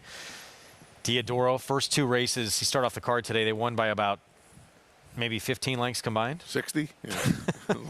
It's a long way. Well, that one likes to be forward as well. And he's going to have the meets leading rider, Christian Torres. Ever since I opened the PPs to this, is all I hear in my head is dun dun dun dun dun dun dun dun dun. With Diodoro? No, the name of the one, Galactic Empire. Oh, I thought you were talking about those connections because they win all the time. No. Yeah, Galactic Empire is going to kick things off here. Tim Martin trains 20-1. Big effort cutting back last time, missed by a nose. Pusak, this guy was one of my favorite, Alberto Pusak, one of my favorite under-the-radar long-shot riders at some of those smaller tracks in the Midwest. Just missed last time out with him aboard. Missed. Here's Street Art 8-5. Yeah, tried to take him gate to wire in his first start outside of Southern California. Voided claim. Brad Cox. We'll see how he does second time here. Team Asmussen, father-son, teaming up with Cleat. Going to go back-to-back. Cleat will be making his dirt debut. He's been all weather and turf throughout his 9-race career. 21-1 Practical Man. Yeah, hasn't hit the board since finishing 3rd back in October at Thistledown. Family tradition. Carl Broberg, Ramsey Zimmerman brought us that 34-1 shot earlier. Yeah, they combined to already beat up the tote board. This horse is dropping all the way down from 32 to 12.5. Town Hustler made a nice appearance. Blinkers on. Great name. Showed some speed in his last 3 really. Puts the blinkers on, and here we'll see how fast Isaac Castillo gets him to go early. Midnight Majesty went by. Here's Casilio. Midnight Majesty cut back and ran well, finishing 3rd last time. Casilio cut back and ran 3rd, ran well last time. And the life you live, fast lane on the outside. Yeah, the fast lane. The mud seemed to help last time as he got out of the maiden ranks. He was claimed off of Asmussen. For a guy that used to win an awful lot of races, he has cooled down considerably. Somebody's throwing a bucket of ice water on this guy lately. 4 minutes to post here in race 6. A middle pick 4. Middle pick 5, middle pick 4. They're just throwing them at you. A lot going on today. Again, our coverage extending way into the evening tonight with that apple blossom still to come in our part 2 of our FS2 coverage. You and I, though, wrapping up here. We're going to send it out to Hot Springs for more. Great stuff, guys. Greg and Anthony, that Imperial March, Anthony, you're referencing, that's kind of what it feels like around here. While the sun is still shining bright, this incoming weather, as we mentioned, around 4 o'clock local, they're going to clear the infield, and a severe thunderstorm is inbound, Gary. We'll get to this $12,500 claimer in just a moment. But, yeah, this weather coming in and how it's going to impact the racetrack. Things are going to look a lot different come post time for the Apple Blossom than they do, say, right now. Yeah, they are, and because we're in the infield. If you didn't know, right. we are we're in not the allowed infield. to leave. We can't evacuate. And we're not evacuated until we have to evacuate. Hopefully that doesn't happen. So we'll keep everybody posted. And but if we get what they say we're going to get, we're going to have a sloppy racetrack in a short amount of time. You've seen it happen here. I've seen it all winter long, and it seems like it never fails. Every time we have a big race on the weekends, in comes the weather. It's been just sporadic and big changes all the time around here. Picture perfect for the Arkansas Derby. It's perfect here right now, but that's expected to change. Meanwhile, the warm-up continues for the 6th. There is Street Art, Florent Giroux riding for Brad Cox. They'll team up with Strobe in the count. Fleet Street Art, his latest, March 25th, right here. Street Art he's in front, Gary, and he's going to fight, but he winds up on the wrong lead, and it's just like, where's the wire, man? Yeah, he did stay in that left lead all the way through. Looks like he's going to fight on tough, drifts out a little there on a left-handed stick. And Calicio, he ran a big race in here, but he was never really involved early. I don't expect him to be involved early again today, but I like Street Art today, unless the 3-horse has some speed too. 3-horse at actually the 3-horse is scratched, so that's a big help for Street Art. But Midnight Majesty, we've seen 2 winners on the card already today with these big droppers from Robertino Diodoro and Christian Torres. So they're looking to go for their 3rd on the day. Dangerous Connections. Maggie, hope you packed a umbrella along with your axes you unveiled for us yesterday afternoon. No umbrella. I still haven't learned my lesson that whenever I come here, it does rain. But Lafitte, I'm just going to go back to the hotel room. Like I said, I can do my hits from my room, right? Anyway, let's take a look at this field. And you mentioned number 2 in here, Street Art. Do you trust him? Because you watched that last paint. He finished that race on his incorrect inside lead. And there, subsequently, it was a voided claim for Brad Cox. He's also going to take pace pressure from the outside runner in number 9, Uptown Hustler, who is faster than him on Timeform US speed figures and adds blinkers on top of that. So he's very sharp. I'll give him that street art. And he looks the part, but I don't know if I trust him off of that last effort. I don't know if I trust the second choice in here either based upon physical appearances. I'm always at a disadvantage when I come to Oaklawn because I'm not that familiar with these horses. But Midnight Majesty, I mean, I had to look at him again. I thought he was a filly. No offense. He's a gelding. He's very slight. He lacks all conditioning across his top line, lacks any kind of energy whatsoever. I'm probably talking him right into the winner's circle, but this is one I just can't endorse from a physical perspective. Now, the wild cards number 4 in here, Cleat, that if I was just judging him looking physically, I'd say, this is totally the wrong surface for him. He needs it green at least, because massive hoof to him, very angular hind end as well. But if you check out his pedigree, while he is by Warfront, the Dam was a 2-time dirt winner and stakes placed on it, and the Fool sibling went 1 for 1 while racing on the dirt. So at least food for thought, there's some pedigree. As the horse that I kind of want in here is the Carl Broberg horse in number 8, Family Tradition. Now, I'm not sold on the fact that he's actually a true sprinter. He kind of runs his races very evenly, and to me, that always speaks of a horse that wants a bit more ground. But he's got the right numbers to put him in the mix here. He looked the best from my perspective physically. I want to give him a shot here. Polly, what do you think about number 8 in here, Family Tradition? You know, sometimes in these races, you want the horse who has the least experience, the least exposed form. Yeah, I'm kind of with you, Maggie. When you look at this horse, this is a horse that won off a really long layoff, and it's a horse that can come from off the pace. When you look at the other runners in here, you made such a great point in here.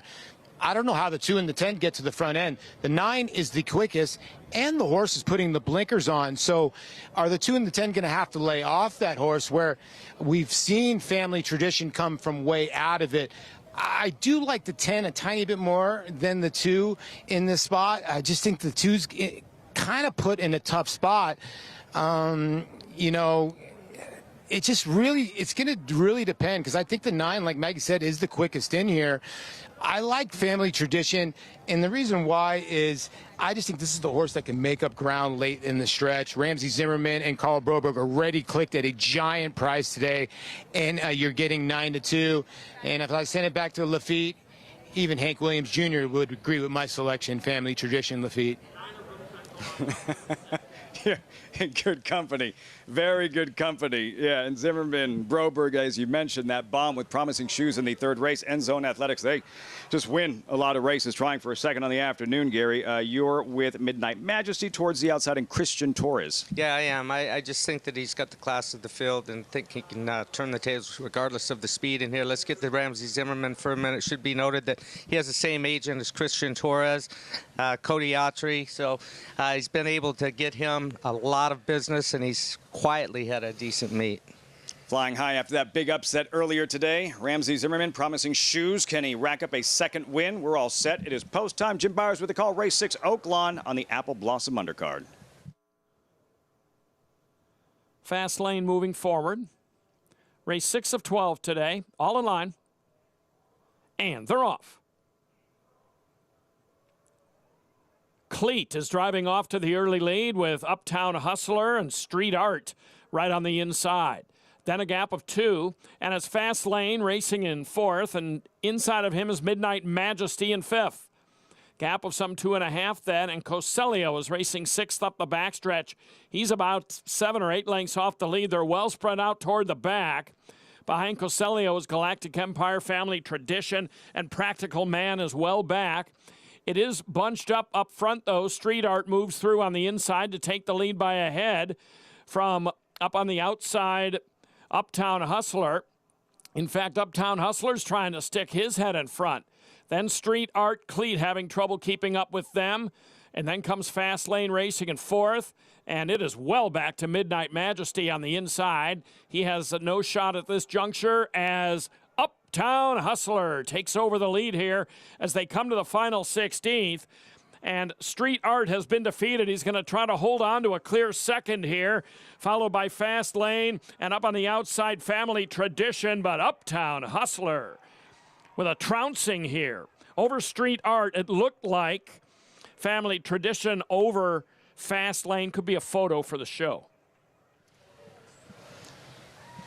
With that name, it has to be an upset, right? 16-1. Uptown Hustler and the jockey, Gary, you were singing his praises earlier. Isaac Castillo, 2 wins on the afternoon. 2 wins on the afternoon. I've been impressed with what I've seen from him.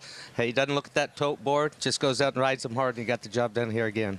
16-1 outsider in race number 6, Oaklawn Park. We'll be saying goodbye to our viewers here on Fox Sports 2, but we will be back 6:30 Eastern. Fox Sports 2, you're not going to miss the Grade 1 Apple Blossom post time 7:12 Eastern. Thanks so much for joining us for the first part of the Apple Blossom program from Oaklawn Park. The fans are here.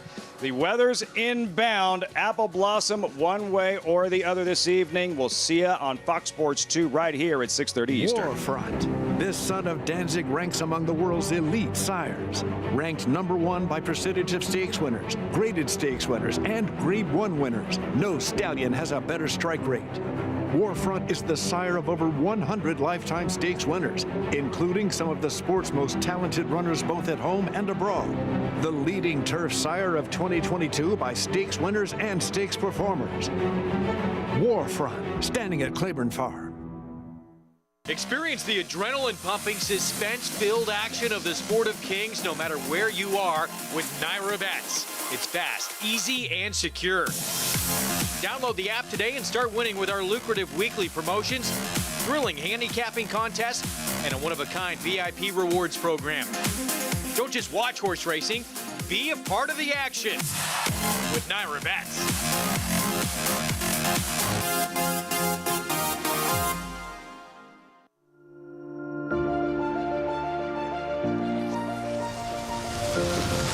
Want me to tell you more about good magic? I can do that. $1,950,000. Hit $1,950,000. You never gonna $50,000,000. $1,950,000. Hit $1,950,000. You never gonna $50,000,000. You never gonna $50,000,000. We're $1,950,000. $1,950,000. $2,000,000 quickly. $2,000,000. $2,000,001. $2,000,001. $2,000,000. Hold on. $2,000,000. $2,000,050. All through, and I have. Boom. Thank you both. $2 million.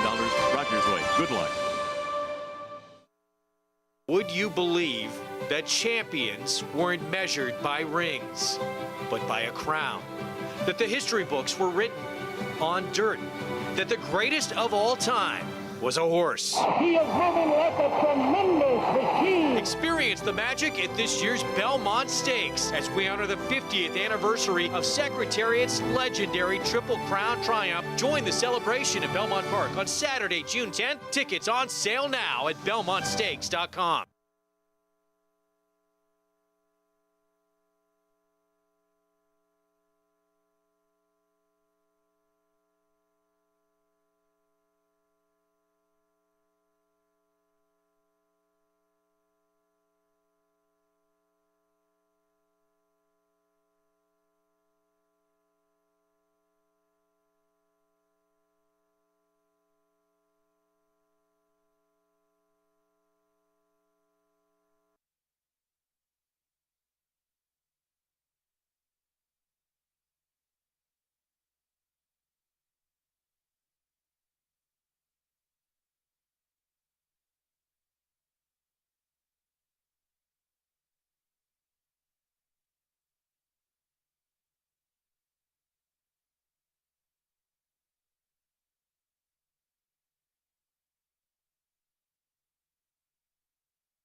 Field stepping on the turf course, approach the gate for race 7.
Horses at the gate, it's post time for race 7.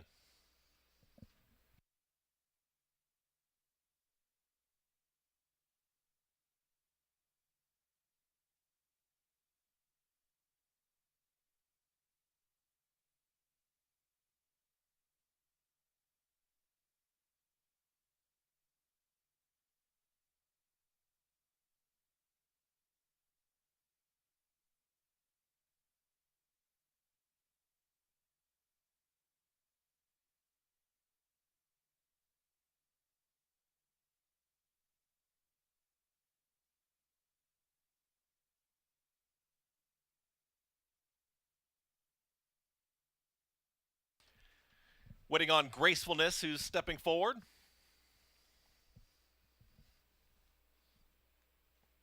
Bomb Squad. 2 out. Succulent and Pinstripe Pizzo to the outside.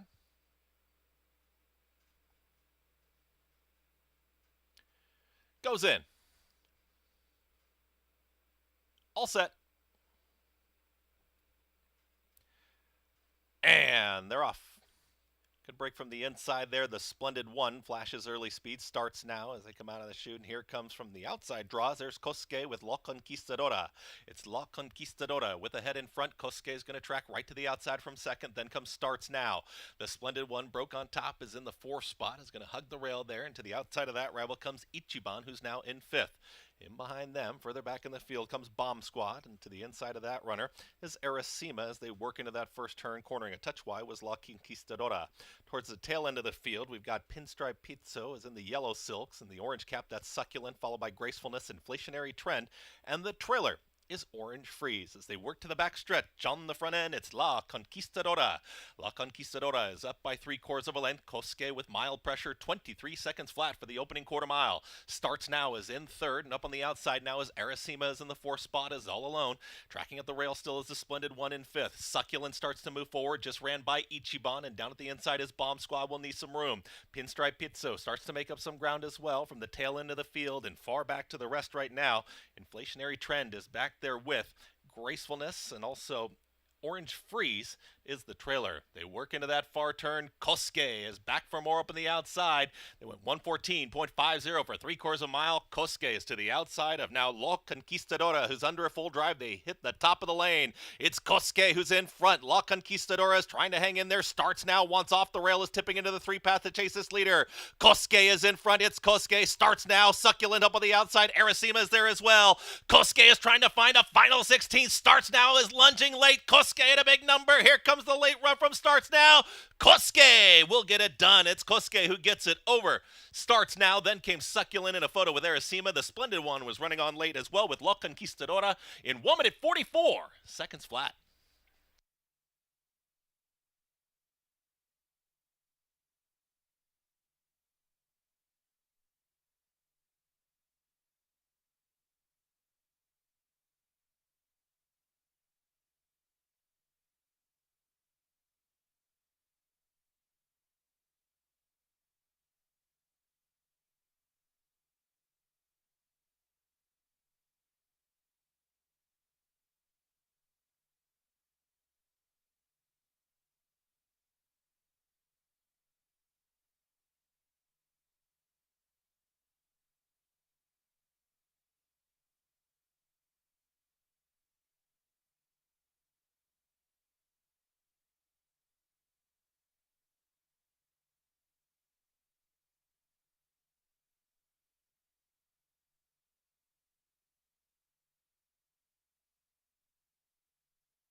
Unofficial order of finish. First the 10, Kosuke.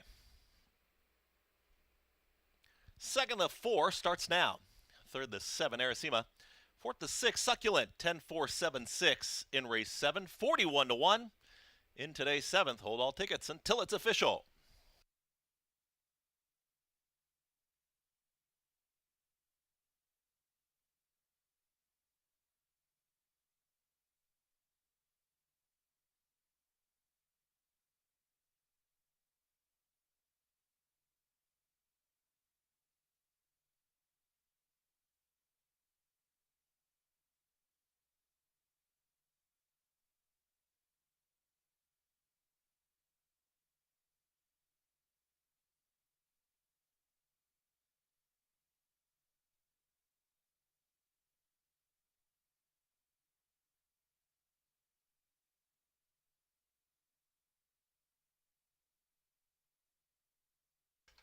Winner of today's 7th race, the 10, Kosuke.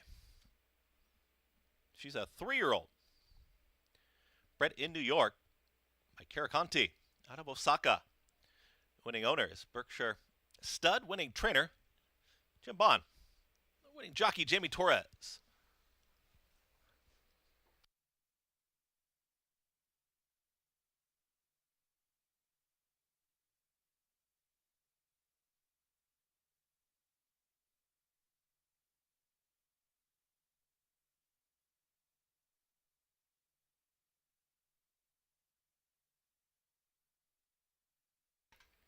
Kosuke was bred by her owners, Berkshire Stud, in New York.